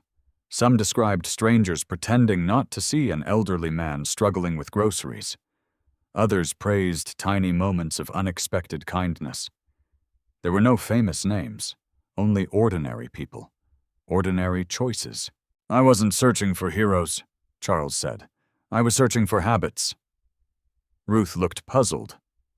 Habits? One extraordinary act can happen by accident. He smiled gently. Character usually repeats itself. He opened another journal. This woman?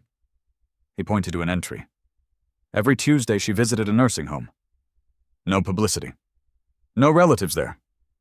She simply played piano. Another page. This mechanic repaired widows' cars for free. He never mentioned it. Another. This, high school student cleaned bus stops before school after snowstorms. Ruth noticed something. They never knew you were watching. Exactly. Charles leaned back. The world already rewards visible kindness. I wanted to understand invisible kindness. He reached for yet another notebook, then hesitated. This one matters most. Unlike the others, this journal showed heavy wear. Its edges had darkened from constant handling. Several pages had been repaired with archival tape. Charles placed it carefully in front of Ruth. You'll find your name inside. She slowly opened it. The earliest mention surprised her. Nearly 18 months earlier. Woman in blue work jacket returned abandoned shopping cart despite heavy rain, smiled at cashier, appeared genuinely cheerful. She frowned. I don't even remember this. Charles smiled knowingly. I know. She continued reading. Every entry remained astonishingly small. Returned library book dried after getting wet. Left flowers on unknown grave. Helped frightened child find mother at county fair. Waited with elderly veteran during ambulance delay. Shared umbrella with stranger. Carried groceries for pregnant waitress. Nothing dramatic. Nothing worthy of newspapers. Simply life. You remembered all of this. Charles chuckled. I wrote it down immediately. Memory grows unreliable. Ink doesn't. Ruth closed the journal gently. I feel embarrassed. Why, it feels as though I've been examined. Charles shook his head. No. You've been appreciated. The distinction lingered between them. Charles rose slowly. Come. I want to show you something. He led her through a quiet hallway toward a smaller room overlooking the frozen lake. Unlike every other office, this room contained almost no furniture, only a wooden desk, 2 chairs, a bookshelf, and one framed photograph. A young woman with bright eyes stood laughing beside a snow-covered cabin. Margaret. My daughter. Ruth approached the photograph carefully. She looks kind. Charles smiled sadly. She was. He stood beside the frame for several moments. Margaret loved sewing. Ruth glanced toward him. Really? She repaired everyone's winter coats. If someone lost a mitten. He laughed softly. She somehow always found another. His eyes grew distant. The week before she died, he looked toward the lake. She told me something. What? Dad, she said. Success isn't measured by how many people know your name. It's measured by how many people feel safer because you existed. Silence settled over the room. Ruth quietly wiped a tear from the corner of her eye. Charles continued. I thought she was simply being poetic. It took losing her before I understood. He opened the desk drawer. Inside lay another piece of fabric, an old knitted scarf, soft blue wool, Margaret's. I've kept this for 12 years. He touched it carefully. Not because it's valuable, because love remembers. Ruth instinctively thought of her blanket. My blanket. Charles nodded before she finished. I knew it carried memories. I didn't know whose. She told him everything.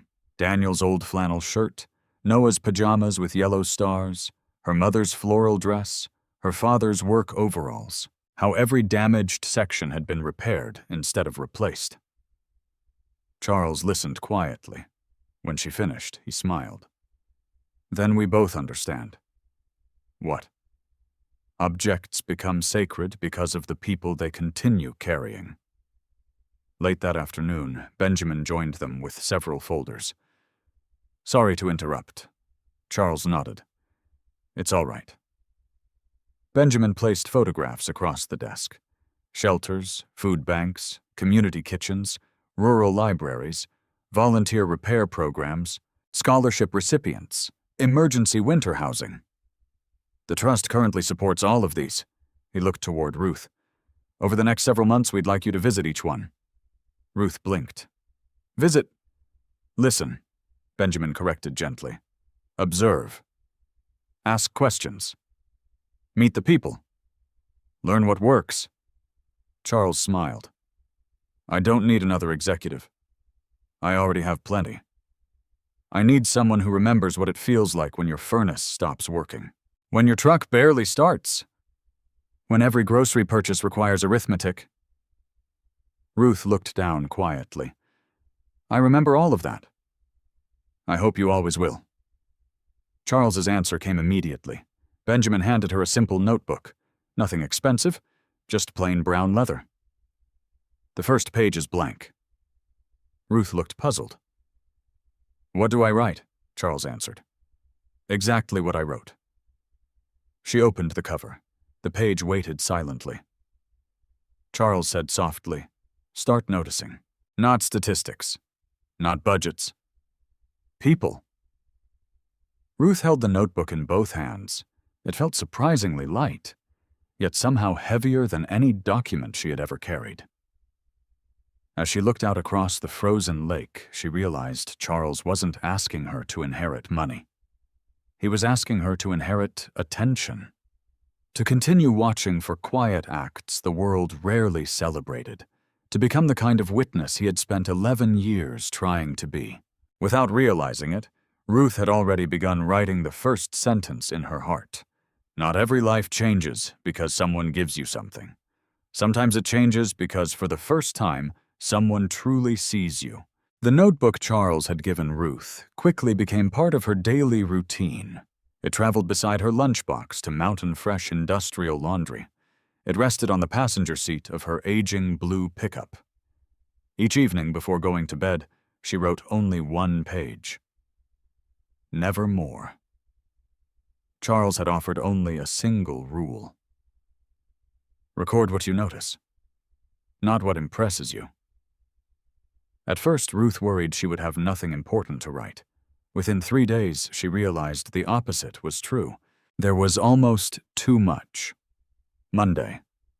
A teenage cashier quietly paid for an elderly customer's prescription after his debit card was declined.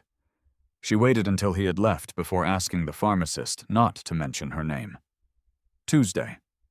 A school crossing guard stood 15 extra minutes after her shift ended because one frightened little girl was afraid to cross icy streets alone.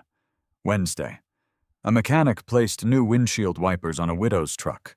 When she asked for the bill, he smiled. Someone already covered it. No one had.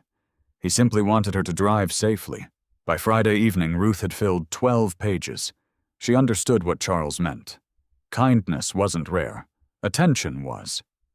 2 weeks later, Benjamin invited her to accompany him on visits to several Whitaker-funded community programs. The first stop was a rural food pantry outside Livingston. The director eagerly began presenting statistics. We served nearly 12,000 families last year. Our distribution increased 18%. We've reduced waste by... Benjamin politely listened, then looked toward Ruth. What do you notice? She quietly scanned the room. Children played with donated books in one corner. Volunteers organized canned goods. Near the entrance, an elderly man sat alone holding a number ticket. His winter boots were soaked completely through. She answered softly. That gentleman's feet must be freezing. The director blinked. I'm sorry. He keeps lifting one foot after another. I think he's trying to keep feeling in his toes. Everyone looked. She was right. One volunteer immediately approached the man. Within minutes, another returned, carrying dry socks and insulated boots from the clothing room. The old man's grateful smile said more than the earlier statistics. Benjamin never forgot that moment. Neither did the pantry director. Their next visit took them to a youth scholarship program. Board members proudly described graduation rates, university partnerships, budget forecasts. Again, Benjamin asked, Ruth? She looked around the room. Most students smiled nervously while waiting for interviews. One teenage girl sat alone beside a vending machine. Her folder rested unopened in her lap. Everyone else wore dress clothes. She wore faded jeans. Ruth quietly walked over. May I sit with you? The girl nodded. My name's Ruth.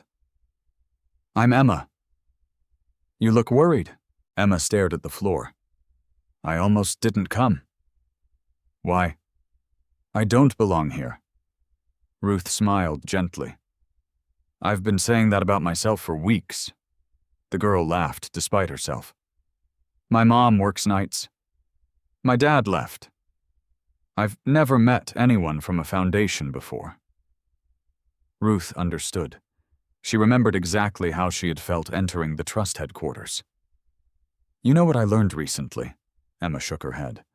Rooms don't become important because important people enter them.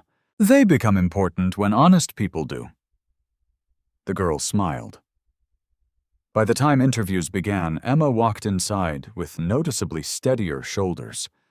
Benjamin wrote nothing down. He didn't need to. The lesson had already become obvious. Weeks turned into months. Ruth never stopped working at the laundry. That surprised everyone. Thomas Reed eventually asked her directly. You don't have to keep that job. I know. Then why? Ruth folded her hands. Because if I stop living the life that taught me compassion, she smiled softly. I'm afraid I'll slowly begin talking about people instead of listening to them. Thomas considered that answer for a long time. One rainy afternoon, Charles invited her back to the lake house. His health had improved, though he now relied more heavily on a carved walking stick. They sat on the porch overlooking the water. Spring had finally begun melting the remaining ice. Charles watched ducks return to the shoreline. You've been busy? I have. Learning. Mostly listening. He smiled. Good. She handed him the notebook. I thought you might like to read it. Charles carefully opened the first page. He read in silence for nearly 20 minutes. Occasionally he smiled. Twice he laughed quietly. Once his eyes filled with tears. When he finally closed the notebook, he looked unusually emotional. What? Ruth asked. You noticed something I never did? She frowned. What? Charles turned to one page. You never describe anyone as poor. She looked confused. I don't. No. You describe tired people. Lonely people. Hopeful people. Frightened people. Generous people. But never poor. Ruth thought carefully before answering. My mother used to say poverty is something people experience. It isn't who they are. Charles nodded slowly. Margaret used to say something similar. He looked toward the lake again. You would have liked each other. The words hung quietly between them. After a while, Benjamin joined them carrying several folders. Sorry to interrupt. Charles smiled. You always interrupt with paperwork. It's my profession. Everyone laughed. Benjamin placed the folders on the table. I've reviewed 6 months of community reports. He looked toward Ruth. Something interesting keeps happening. What? Programs you visited are changing. Ruth looked surprised. I haven't done anything. Benjamin shook his head. You asked different questions. The reports confirmed it. The food pantry added a winter boot station near the entrance. The scholarship program began pairing nervous applicants with volunteer mentors before interviews. A homeless outreach center reorganized its waiting area after Ruth pointed out that people needing emergency housing shouldn't have to explain personal tragedies within earshot of strangers. None of the changes cost much money. Most cost almost nothing. Yet satisfaction surveys improved across every program. Charles smiled knowingly. Compassion notices friction, then quietly removes it.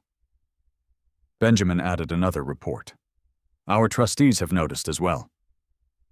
Thomas Reed in particular had changed.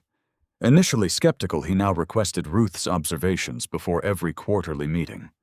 Not because she understood balance sheets better, because she noticed consequences others overlooked. One afternoon, Thomas visited the laundry unannounced. Linda Evans recognized him from television business interviews.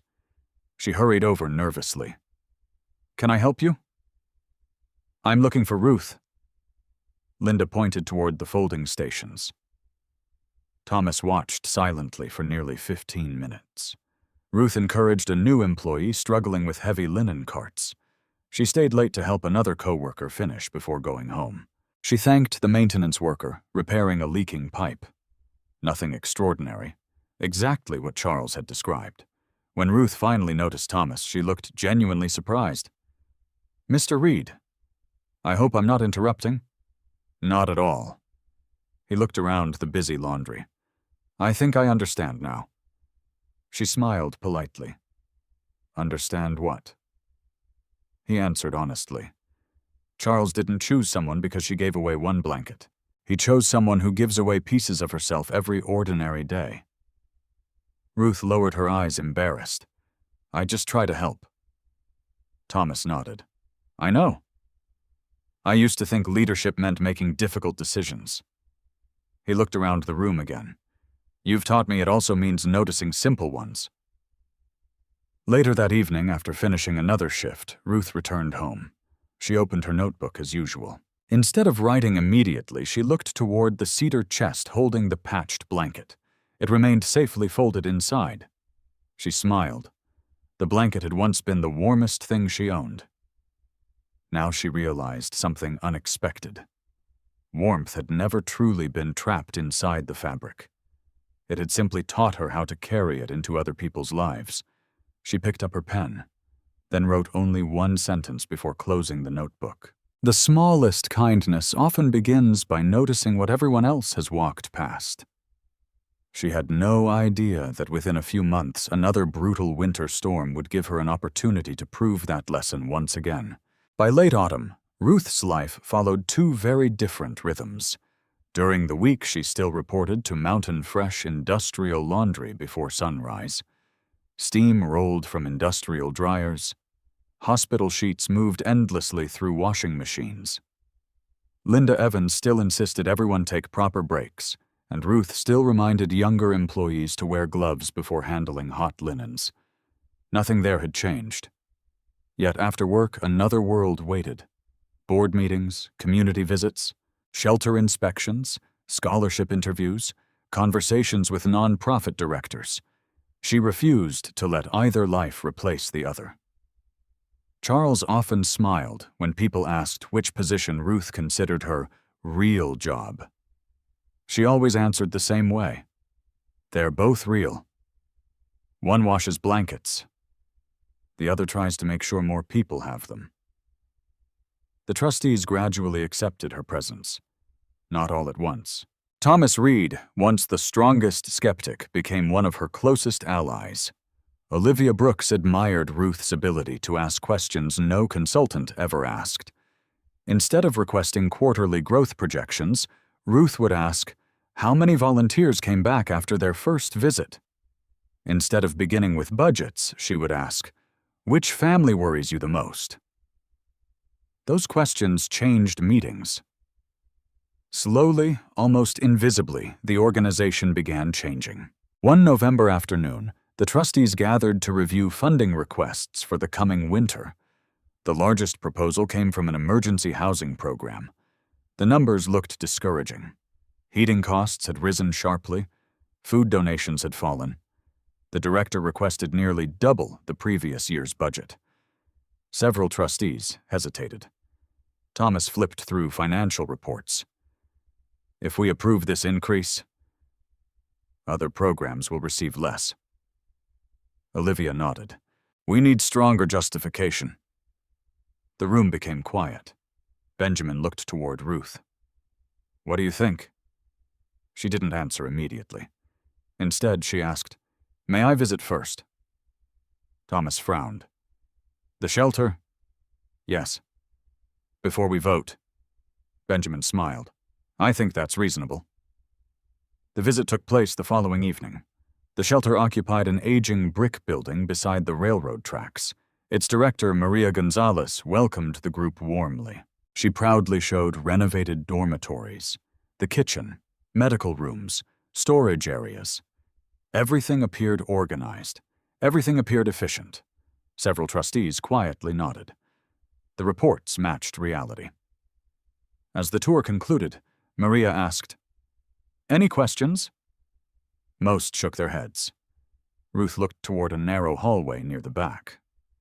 What's through there? Maria hesitated. Our overflow room. May we see it? Of course. The room differed sharply from the rest of the building.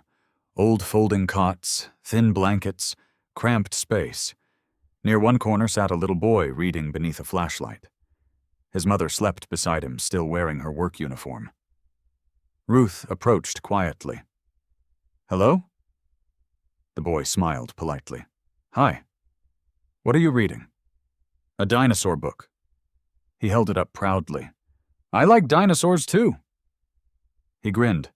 My teacher says reading helps me forget scary things. Ruth looked gently toward his sleeping mother. Long day, he nodded. She works 2 jobs. Sometimes she falls asleep before dinner. Ruth glanced around. Every cot was occupied. Families, veterans, an elderly couple, a pregnant woman. Nobody complained. Nobody argued. They were simply tired.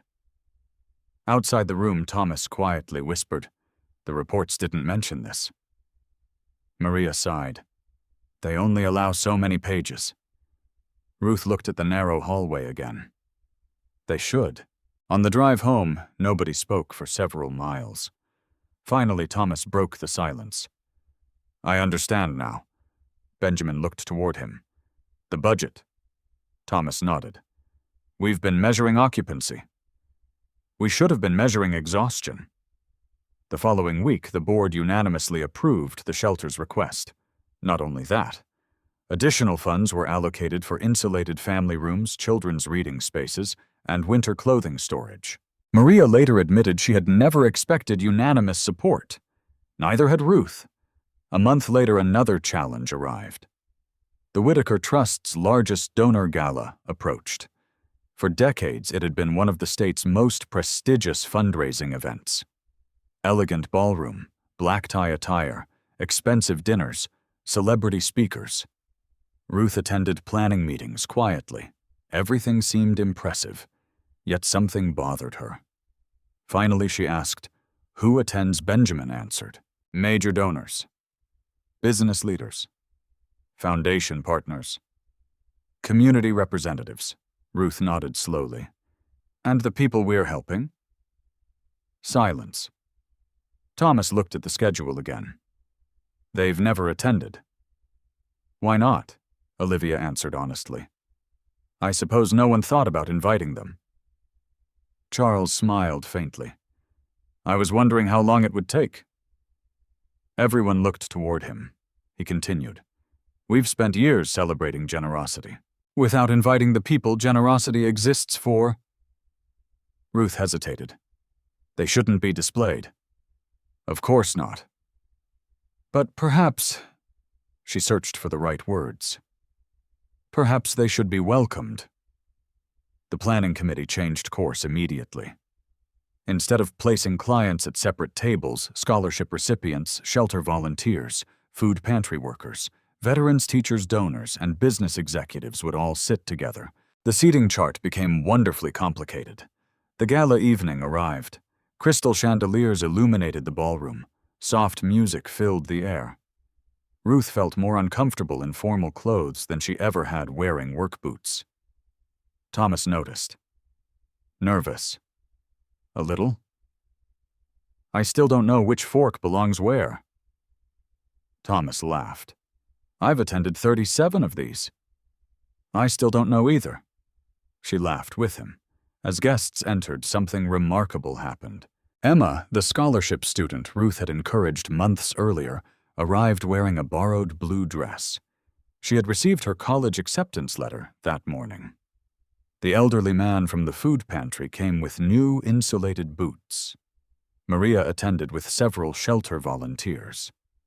The little boy carrying the dinosaur book proudly introduced himself to donors. Nobody remained invisible. Halfway through dinner, Charles slowly stood. Age had weakened his body, not his voice. When I founded this trust, he looked around the ballroom. I believed money solved problems.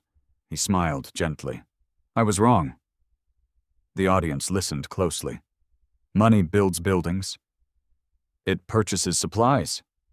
It funds scholarships. But people, he looked toward Ruth, people make those things matter. He invited Ruth onto the stage. She immediately shook her head. No. He smiled. Yes. The audience applauded warmly. She reluctantly approached the podium. Looking across hundreds of faces terrified her far more than any board meeting. She took a deep breath. I don't really know how to give speeches. Several guests smiled. So I'll just tell you something I learned. She paused. When my furnace stopped working last winter, I thought warmth came from blankets. She looked toward Charles. Then I met someone who taught me something different. The ballroom became perfectly still. I've visited many wonderful programs this year. I've seen generous donors, hardworking volunteers, dedicated staff. But do you know what people remember most? She answered her own question. They remember who looked them in the eye. They remember who remembered their name. They remember who sat beside them instead of standing over them. No one moved. If you ever wonder whether your kindness matters, she smiled softly. Start by making sure someone feels seen. When she finished, there was no immediate applause. Only silence. Not uncomfortable silence. Reflective silence. Then every person in the ballroom slowly rose to their feet. The standing ovation lasted several minutes. Charles remained seated only because standing had become difficult. Yet tears quietly filled his eyes. Benjamin leaned toward him. You chose well. Charles never looked away from Ruth. No, he whispered. I simply noticed what was already there. That night, as the guests departed into the first snowfall of the season, none of them realized another winter storm was already forming hundreds of miles to the west. Before long, it would test everything Ruth had learned about seeing the people everyone else overlooked. By the middle of January, weather forecasts began repeating the same warning. A powerful Arctic system was moving toward Montana. Meteorologists predicted record-breaking snowfall, high winds, sub-zero temperatures. Travel advisories filled every television station. Ruth watched the evening forecast while sitting in her trailer with a bowl of homemade soup. The familiar patched blanket rested across her lap. She instinctively ran her fingers over Daniel's blue flannel patch. The weather reporter pointed toward a bright band of blue sweeping across the state. If you don't need to travel, he warned, stay home. Ruth thought about the community shelters, food pantries, church volunteers. She knew many people would not have that choice. The following morning, Charles called. "I assume you've seen the forecast." "I have. I've already asked the trust to activate emergency funding." "So have I." Charles laughed softly. "I suspected you would." Benjamin had already organized conference calls with nonprofit directors throughout the region. Portable heaters, emergency hotel vouchers, additional food deliveries, volunteer transportation. Everything possible was being prepared. Yet everyone understood the same truth. No amount of planning could eliminate every emergency. By the second day, the storm arrived. Snow fell so heavily that buildings disappeared only a few hundred feet away. Wind shook windows. Power lines snapped beneath ice. Several rural highways closed completely. Mountain Fresh Industrial Laundry suspended operations for the first time in years. Linda Evans sent everyone home before sunrise. Nothing in this building matters more than getting there safely. Ruth drove carefully back toward Livingston. Her pickup crawled through thick snow. Halfway home, her phone rang. Maria from the emergency shelter. "Ruth, I'm here. We've run out of blankets. Already. We admitted 37 more people overnight. Our supplier can't reach us. I'll see what I can do." Ruth ended the call. Without hesitation, she turned her truck toward the church instead of home. Pastor Samuel had already opened the fellowship hall as an emergency warming center. Volunteers hurried between tables carrying soup and hot coffee. The pastor smiled the moment he saw her. "I had a feeling you'd come." "What do we have?" "About 40 donated blankets." "Not enough." "No." Ruth thought for only a second. "We need every church in the county." Pastor Samuel immediately reached for the phone. Within an hour, volunteers from neighboring congregations began gathering spare quilts, sleeping bags, winter coats, and comforters. Some drove as far as road conditions allowed. Others loaded snowmobiles. One rancher even arrived with a horse-drawn sled after county roads became impassable. Watching everyone work together reminded Ruth of something Charles had once said: compassion scales. By afternoon, the fellowship hall resembled a warehouse. Blankets covered every table. Children sorted hats and gloves by size. Retired teachers labeled boxes. Teenagers carried supplies through blowing snow without being asked. Benjamin arrived unexpectedly in a four-wheel-drive emergency vehicle. "I thought I might find you here." "You know me too well." He looked around in amazement. This wasn't in any official plan. Ruth smiled. Most kindness never is. Benjamin helped load supplies destined for 3 different shelters. As volunteers prepared to leave, Officer Jake Morrison rushed inside. His uniform was coated with snow. "We've got a problem." The room immediately became quiet. "A county bus carrying 14 passengers slid into a ditch about 12 miles east. Any injuries?" "Minor. But the road's blocked. Tow trucks can't reach them. Emergency crews need blankets, food, and heaters immediately."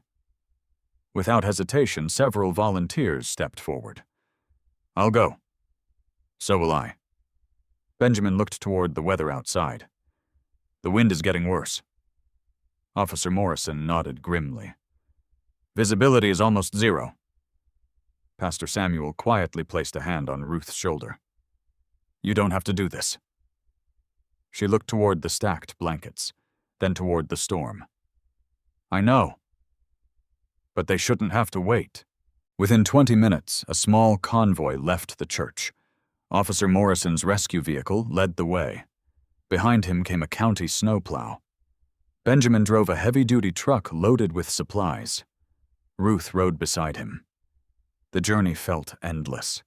Snow slammed against the windshield. Road markers disappeared beneath drifting snow. Several times they stopped completely while the plow cleared fresh drifts. Benjamin gripped the steering wheel tightly. "I've never seen weather like this. Ruth looked through the swirling white landscape. I have. So have the people waiting. Nearly 2 hours later, they found the stranded bus. It leaned dangerously into a snowbank. Passengers huddled inside, wearing every layer they owned. The heating system had failed. The moment volunteers opened the doors, warm blankets moved from hand to hand. Hot soup followed. Children received dry gloves. One elderly woman quietly began crying as Ruth wrapped a heavy quilt around her shoulders. I thought, she struggled to speak. I thought everyone had forgotten us. Ruth squeezed her hand gently. No. We were just fighting the snow. The woman smiled through tears. Nearby, a young father tried comforting his little daughter. She clutched a stuffed rabbit with frozen fingers. Ruth removed her own knitted scarf and wrapped it around the girl's neck. The child whispered, "Thank you." Benjamin watched silently. He recognized the familiar pattern. Ruth never searched for the biggest problem. She noticed the closest one. As emergency crews worked, Officer Morrison approached. "We've got another situation." Ruth looked up. A ranch house about 3 miles farther east lost power. Elderly couple. They refused evacuation yesterday. No one's reached them. Benjamin glanced toward the worsening weather. The road. Completely blocked. One volunteer pointed toward several snowmobiles carried on a trailer. We can still get through. Within minutes, Officer Morrison, 2 rescue workers, and Ruth transferred emergency supplies onto the snowmobiles. Benjamin frowned. You don't need to come.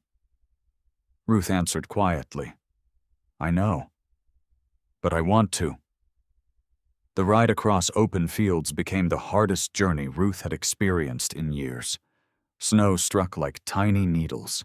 The engine roared beneath the wind. Visibility sometimes shrank to only a few yards. Finally, through blowing snow, they spotted a small farmhouse. No smoke emerged from the chimney. No lights glowed inside. The rescue team hurried to the front door. After repeated knocking, an elderly man slowly opened it. Cold air poured from the dark house. His wife sat wrapped in coats beside an extinguished fireplace. They had been without electricity for nearly 14 hours. Within minutes, the rescue workers unloaded portable heaters, blankets, batteries, food, and medical supplies. The elderly woman looked toward Ruth. You came all this way. Ruth smiled. We had good transportation. The woman gently touched the blanket around her shoulders. It's warm. Ruth recognized it immediately. One of the quilts collected earlier that morning from the church. Made by hands she would probably never know. Exactly the kind of invisible kindness Charles had spent 11 years searching for. As they prepared to leave, the elderly man stopped Ruth. I don't know your name. She smiled. It isn't important. He shook his head. It is to me. For just a moment she thought of Charles sitting quietly outside the coffee shop months earlier. Of all the people who had passed him without asking his name. She extended her hand. I'm Ruth. The old man smiled. Thank you, Ruth. Outside, snow continued falling across the endless Montana fields. The storm was still far from over. And before it ended, one simple idea, born in that church hall, would grow into something that would eventually reach far beyond a single winter. The storm finally passed after 4 relentless days. Sunlight returned slowly. Snow-covered rooftops sparkled beneath a cloudless Montana sky. Road crews reopened highways one section at a time. Power returned to neighborhoods. Schools announced delayed reopening. People stepped outside and immediately began helping one another shovel driveways, clear sidewalks, and remove fallen tree branches. The community looked exhausted, but it also looked closer than before. At the Whitaker, family trust reports from the storm continued arriving for nearly 2 weeks. Benjamin organized them into thick folders. Emergency shelters had served more people than ever before. No lives had been lost among those reached by the volunteer network. The county commissioner later described the response as, the strongest community effort Livingston had seen in decades.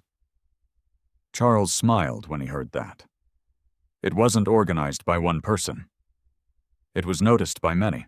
During the trustees' first meeting after the storm, Thomas Reed stood before a large map covered with colored pins. Blue pins marked emergency shelters. Green pins represented churches. Yellow pins identified volunteer distribution centers. Nearly every location had one thing in common: blankets. Thousands of them. Thomas looked toward Ruth. "I've been studying something." She smiled. "What?" "The blankets." Several trustees looked confused. Thomas continued. "We received over 3,000 donated blankets during the storm. But almost every shelter still reported shortages during the first 24 hours.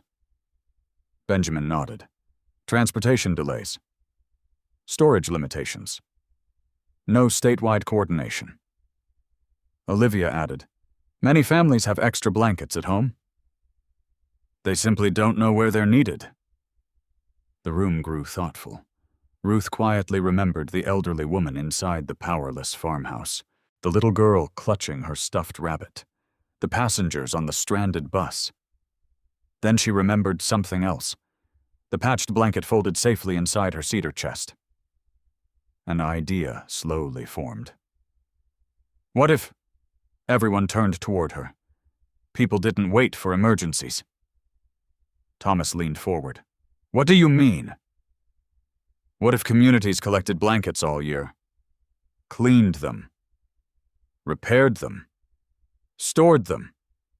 So they'd already be waiting before the next storm." Silence followed. Benjamin's eyes brightened. "Prepared instead of reactive." Ruth nodded. "We prepare fire extinguishers before fires. We prepare food banks before hunger. Why don't we prepare warmth before winter?" Charles smiled without saying a word. Thomas was already writing notes. Olivia flipped open a legal pad. Within minutes, the conversation transformed into planning: regional collection sites, volunteer repair teams, storage warehouses, emergency distribution partnerships. Benjamin suddenly looked toward Ruth. "What would you call it?" She laughed. "I hadn't gotten that far." Charles answered quietly. "Blankets of hope." The room became still. No one suggested a different name. Over the next several weeks, the idea spread surprisingly fast. Churches volunteered first, then schools, libraries, senior centers, dry cleaners, outdoor equipment stores. Even Mountain Fresh Industrial Laundry offered free industrial washing for every donated blanket. Linda Evans proudly announced the decision during a staff meeting. "We clean hospital linens every day." "We can certainly clean blankets." Employees applauded. Soon, trailers filled with donations arrived from neighboring towns. Some blankets looked almost new. Others carried years of wear. Many needed repairs. One Saturday morning, Ruth visited a church basement where volunteers sorted donations. She expected only a handful of people. Instead, she found nearly 40. Grandmothers threaded sewing needles. Teenagers learned basic stitching. Veterans folded finished blankets into neat stacks. Young children attached handwritten tags reading, "Warm Wishes." Near the back of the room sat an elderly woman carefully repairing a torn quilt. Ruth recognized her immediately, the woman from the powerless farmhouse. "You came?" The woman smiled. "I told my husband we couldn't just keep the blanket." "You don't have to return it." "I'm not." She laughed. "I'm bringing 6 more." Both women smiled. Nearby, another volunteer struggled with a badly damaged comforter. Large tears covered nearly every corner. Most people would have thrown it away. An elderly seamstress examined it thoughtfully. "It isn't ruined. It simply needs patience." The words lingered in Ruth's mind. Not ruined, simply needing patience. Charles would have appreciated that. Several weeks later, Ruth invited Charles to visit the volunteer workshop. His health remained fragile, but he insisted on coming. The moment he entered the church basement, conversations paused. Most volunteers recognized him only vaguely, not as a billionaire, simply as the elderly man who quietly thanked everyone for their work. He walked slowly from table to table, watching, listening, exactly as he always had. One little boy approached, carrying a blanket almost too large for him. "Mister," Charles smiled. "Yes." "My grandma says this one isn't pretty anymore." The boy held up a faded green blanket covered with patches. "But she says somebody still needs it." Charles gently touched the worn fabric. "Your grandmother's very wise." The boy grinned before running back to the sewing tables. Ruth stood beside Charles. "What are you thinking?" He looked around the room. "I'm thinking Margaret would have loved this." Nearby volunteers laughed together while repairing torn quilts. Some blankets received new bindings. Others gained colorful patches covering worn places. Every repair became visible. Nothing tried hiding the damage. Instead, every stitch celebrated survival. Charles quietly whispered, "Just like yours." Ruth understood immediately. Her patched blanket had never been beautiful because it looked new. It was beautiful because every repair carried love. Several months later, the Blankets of Hope program officially launched across the state. Television stations requested interviews. Newspapers wanted photographs. Ruth accepted only one interview, and only after insisting the cameras spend more time filming volunteers than filming her. During the interview, the reporter asked, "How many blankets do you hope to collect?" Ruth smiled. "I hope we eventually don't have to count them." The reporter looked puzzled. She explained, "If we're counting blankets, we might forget we're really counting people who decided to care." The clip spread widely online. Schools began organizing blanket repair days. Retirement communities formed sewing circles. Scout troops collected winter bedding. Even businesses started placing donation boxes near entrances every autumn. What began inside one church basement quietly expanded across counties. One afternoon, Benjamin walked into Charles's office carrying new reports. "You should see this." Charles adjusted his reading glasses. "What is it?" "Wyoming wants to copy the program." He smiled. "So does Idaho." Charles laughed softly. "It seems warmth travels." Benjamin nodded. "It does." He hesitated before speaking again. "You know, I spent years believing foundations changed lives by writing checks. And now?" Benjamin looked through the office window where Ruth spoke with several volunteers outside. "Now I think they change lives by helping good ideas meet good people." Late that evening, Ruth returned home. She unlocked the cedar chest and unfolded her patched blanket. It remained exactly as she remembered. Daniel's flannel, Noah's yellow stars, her mother's flowers, her father's denim. She spread it across her knees. Then she noticed something she had never considered before. Every patch covered a tear. Without those tears, the blanket would never have become what it was. She smiled softly. Perhaps people were much the same. Our deepest wounds often became the places where compassion learned how to grow. Outside, children laughed while building snowmen from the season's last snow. Inside the trailer, Ruth carefully folded the blanket once more. She no longer thought of it as the thing that had saved Charles's life. She thought of it as the first stitch in something much larger.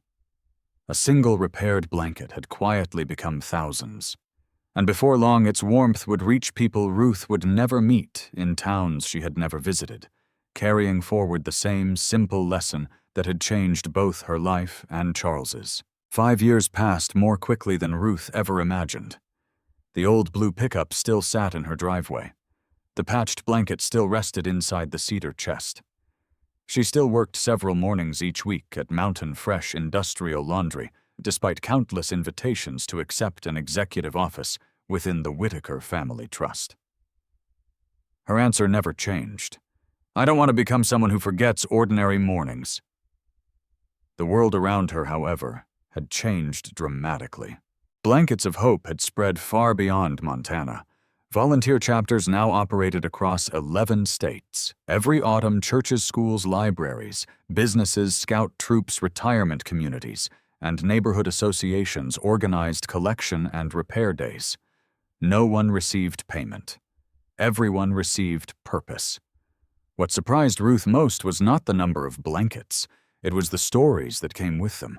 Every donated blanket seemed to carry a memory. One belonged to a Marine returning from deployment.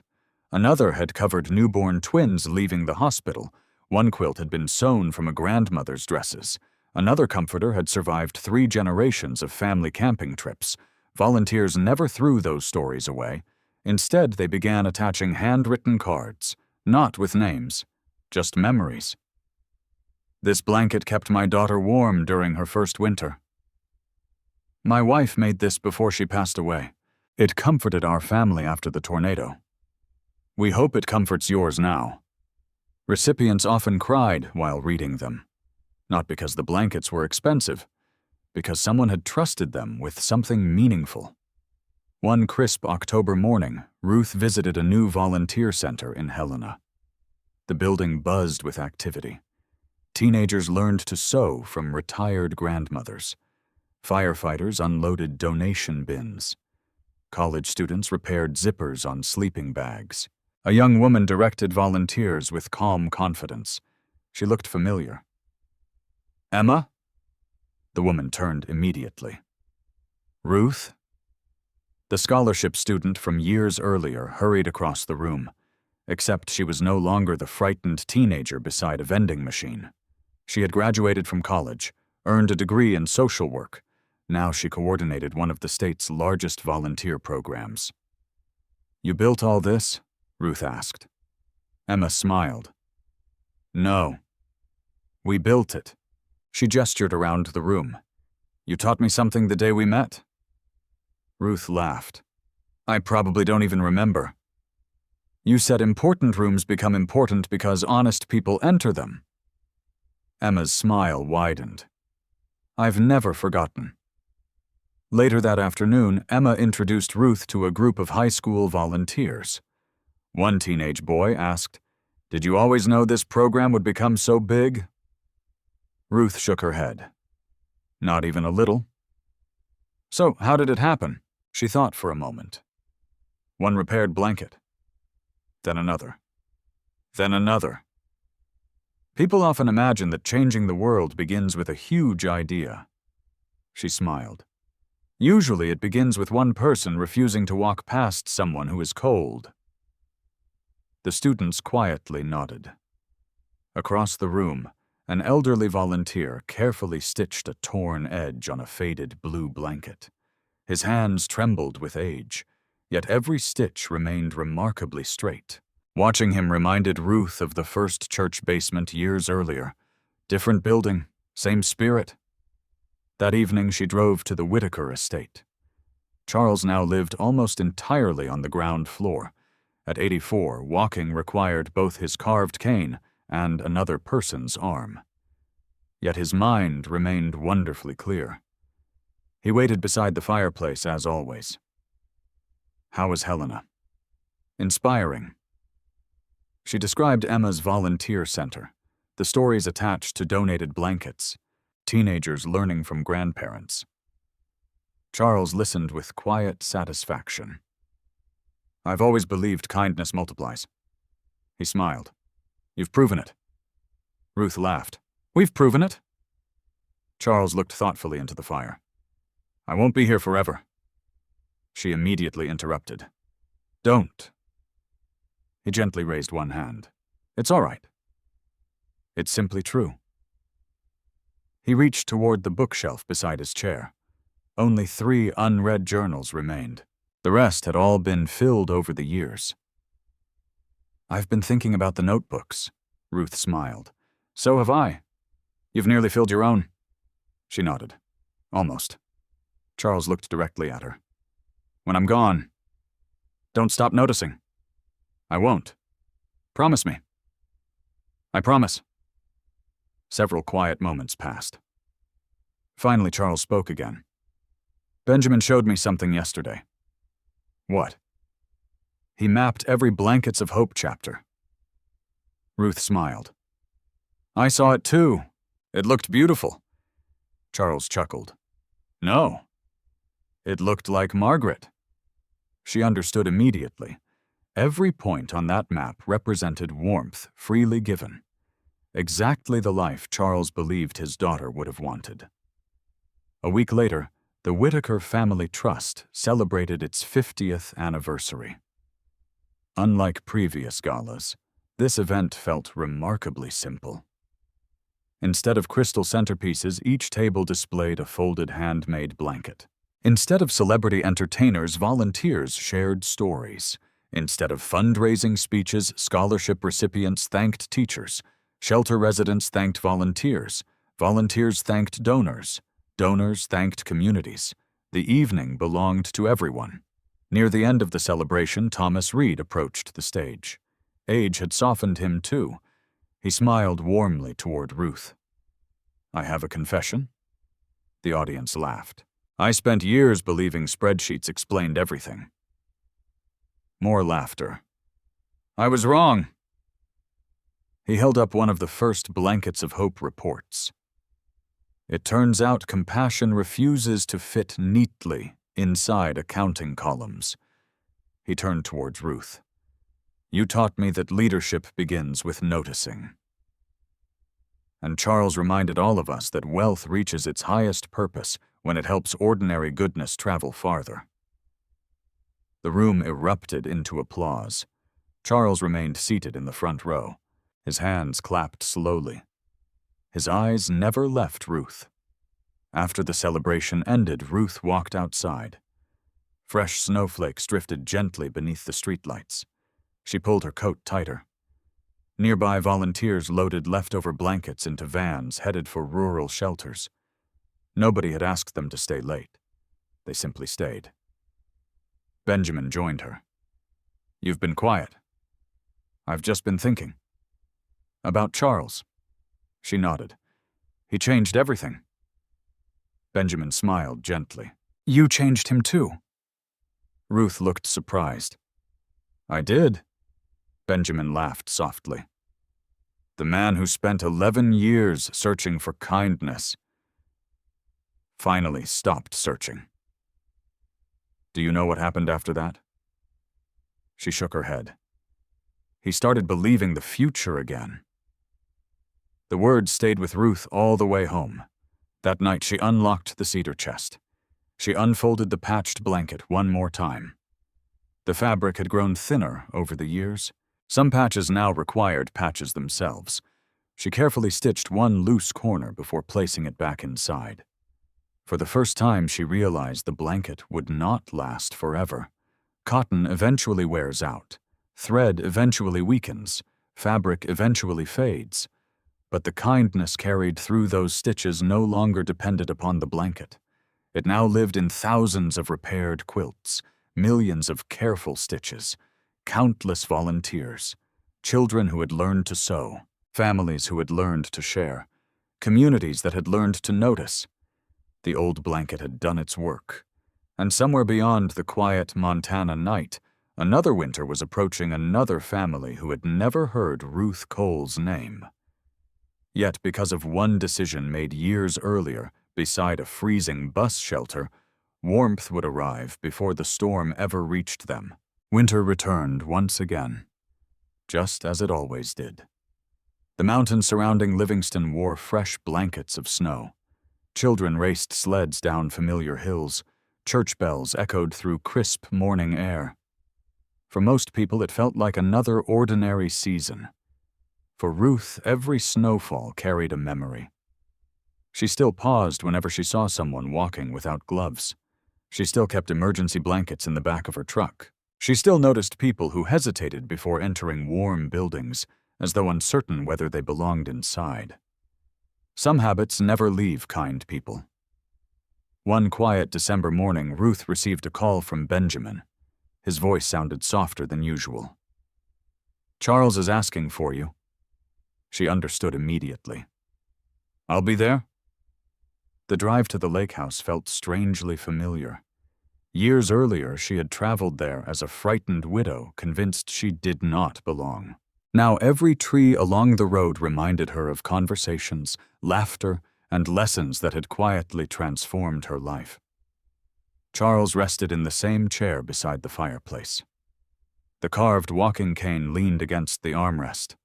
The lake beyond the windows had already begun freezing. He smiled the moment Ruth entered. "I was hoping you'd come before the first full snowfall. I wouldn't have missed it." Benjamin quietly excused himself, leaving the two of them alone. For several minutes, neither spoke. They simply watched snowflakes drift across the frozen shoreline. Finally, Charles broke the silence. "Do you remember what I asked you the day I gave you the empty notebook?" Ruth smiled. "You told me to notice." "And not what impressed me. What mattered?" Charles nodded. "Did it work?" She laughed gently. "It changed everything." "No." He shook his head with a faint smile. "It revealed everything." Ruth looked at him curiously. "What do you mean you were already that person?" "I merely handed you paper." Those words settled deeply into her heart. For years she had believed Charles had made her extraordinary. Now she understood. He had simply seen what others overlooked. The same gift he had spent his life practicing. Charles slowly reached toward a small wooden box resting on the side table. "I have something for you." Inside lay Margaret's blue scarf, carefully folded, perfectly preserved. Ruth looked up immediately. "I can't accept this." "I hoped you'd say that." He smiled. "Which is exactly why you should."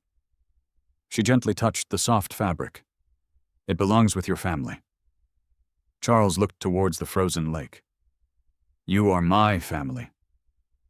Tears quietly filled Ruth's eyes. He continued, "I kept it because I was afraid forgetting her would mean losing her." He looked back at Ruth. "But I don't fear that anymore." "Why?" "Because every time someone wraps another person in warmth." "I see my daughter again."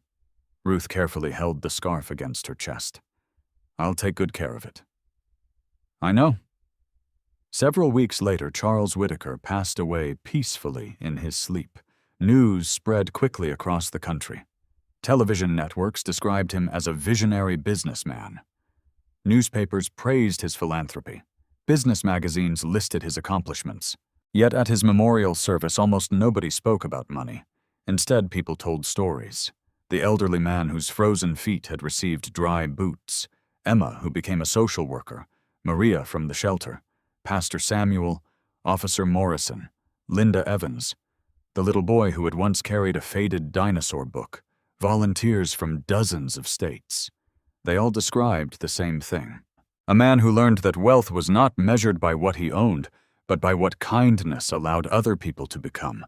When it became Ruth's turn to speak, she carried no prepared speech, only her notebook.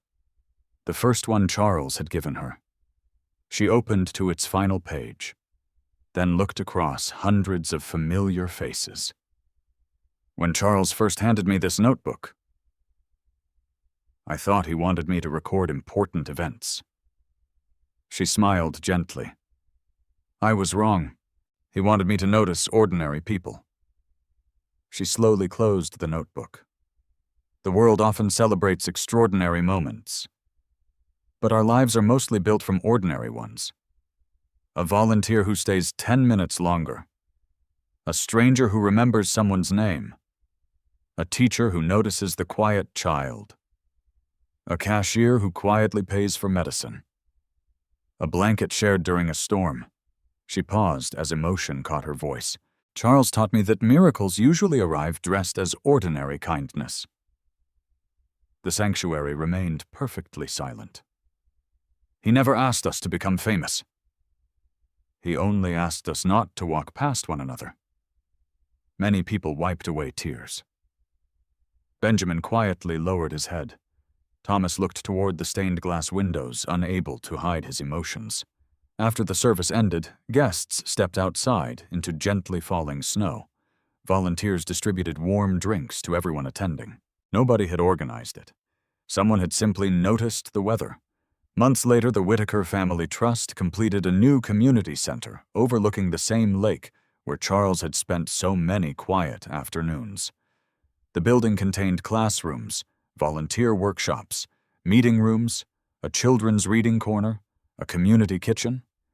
Near the entrance stood no bronze statue, no giant portrait. Instead, visitors found something much simpler. Inside a glass display rested an old patched blanket. Beside it appeared a single plaque. It read, "The greatest warmth is not something we keep, it is something we pass on." People often stood before the display for several minutes. Some smiled, some cried. Many left determined to volunteer somewhere. The blanket continued warming lives without ever leaving its case. One snowy afternoon, several years later, Ruth noticed a young woman standing before the display with two small children.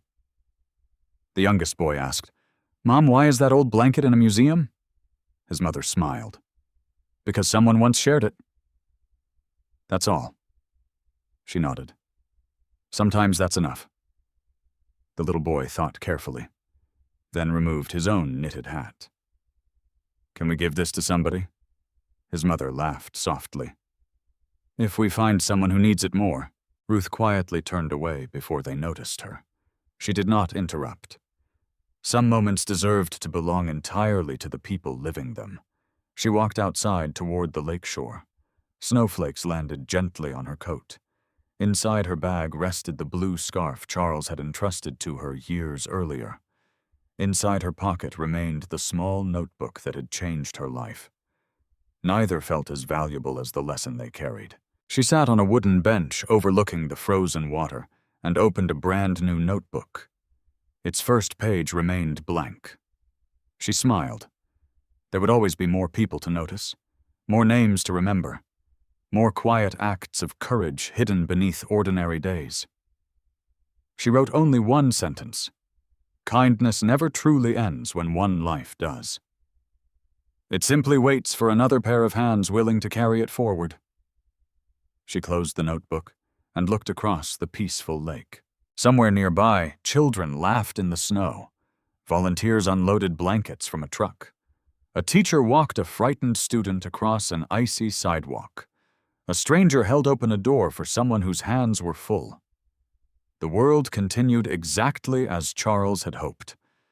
Not because everyone had become extraordinary, but because enough ordinary people had chosen one small moment at a time to notice one another. And in the end, that quiet choice became the warmest legacy either of them could have left behind. Here is a heartfelt closing message you can use at the end of the video. Every great change in the world begins with a small act that almost no one notices. Ruth never imagined that sharing a worn-out blanket on a freezing night would change countless lives. She simply chose compassion over comfort, kindness over convenience, and hope over fear. In the end, it wasn't wealth that transformed the world. It was one ordinary person who refused to look away when someone else was suffering. Perhaps the greatest lesson from this story is that we don't need extraordinary resources to make an extraordinary difference. A warm smile, a helping hand, a listening ear, or a simple act of generosity can become the turning point in someone else's life. We may never know how far our kindness travels, but every act of love creates a ripple that reaches hearts we may never meet. So as you leave this story today, remember that someone around you may be waiting for the warmth only you can offer. Never underestimate the power of noticing another human being, because the smallest act of compassion can become the greatest legacy you leave behind. If this story touched your heart, we'd love to hear from you. Share your thoughts or a personal experience with kindness in the comments below. We read every one of them. And if you believe the world needs more stories that inspire hope, compassion, and faith in humanity, please subscribe to the channel and turn on notifications so you won't miss our next unforgettable story. Thank you for watching, and we'll see you in the next video.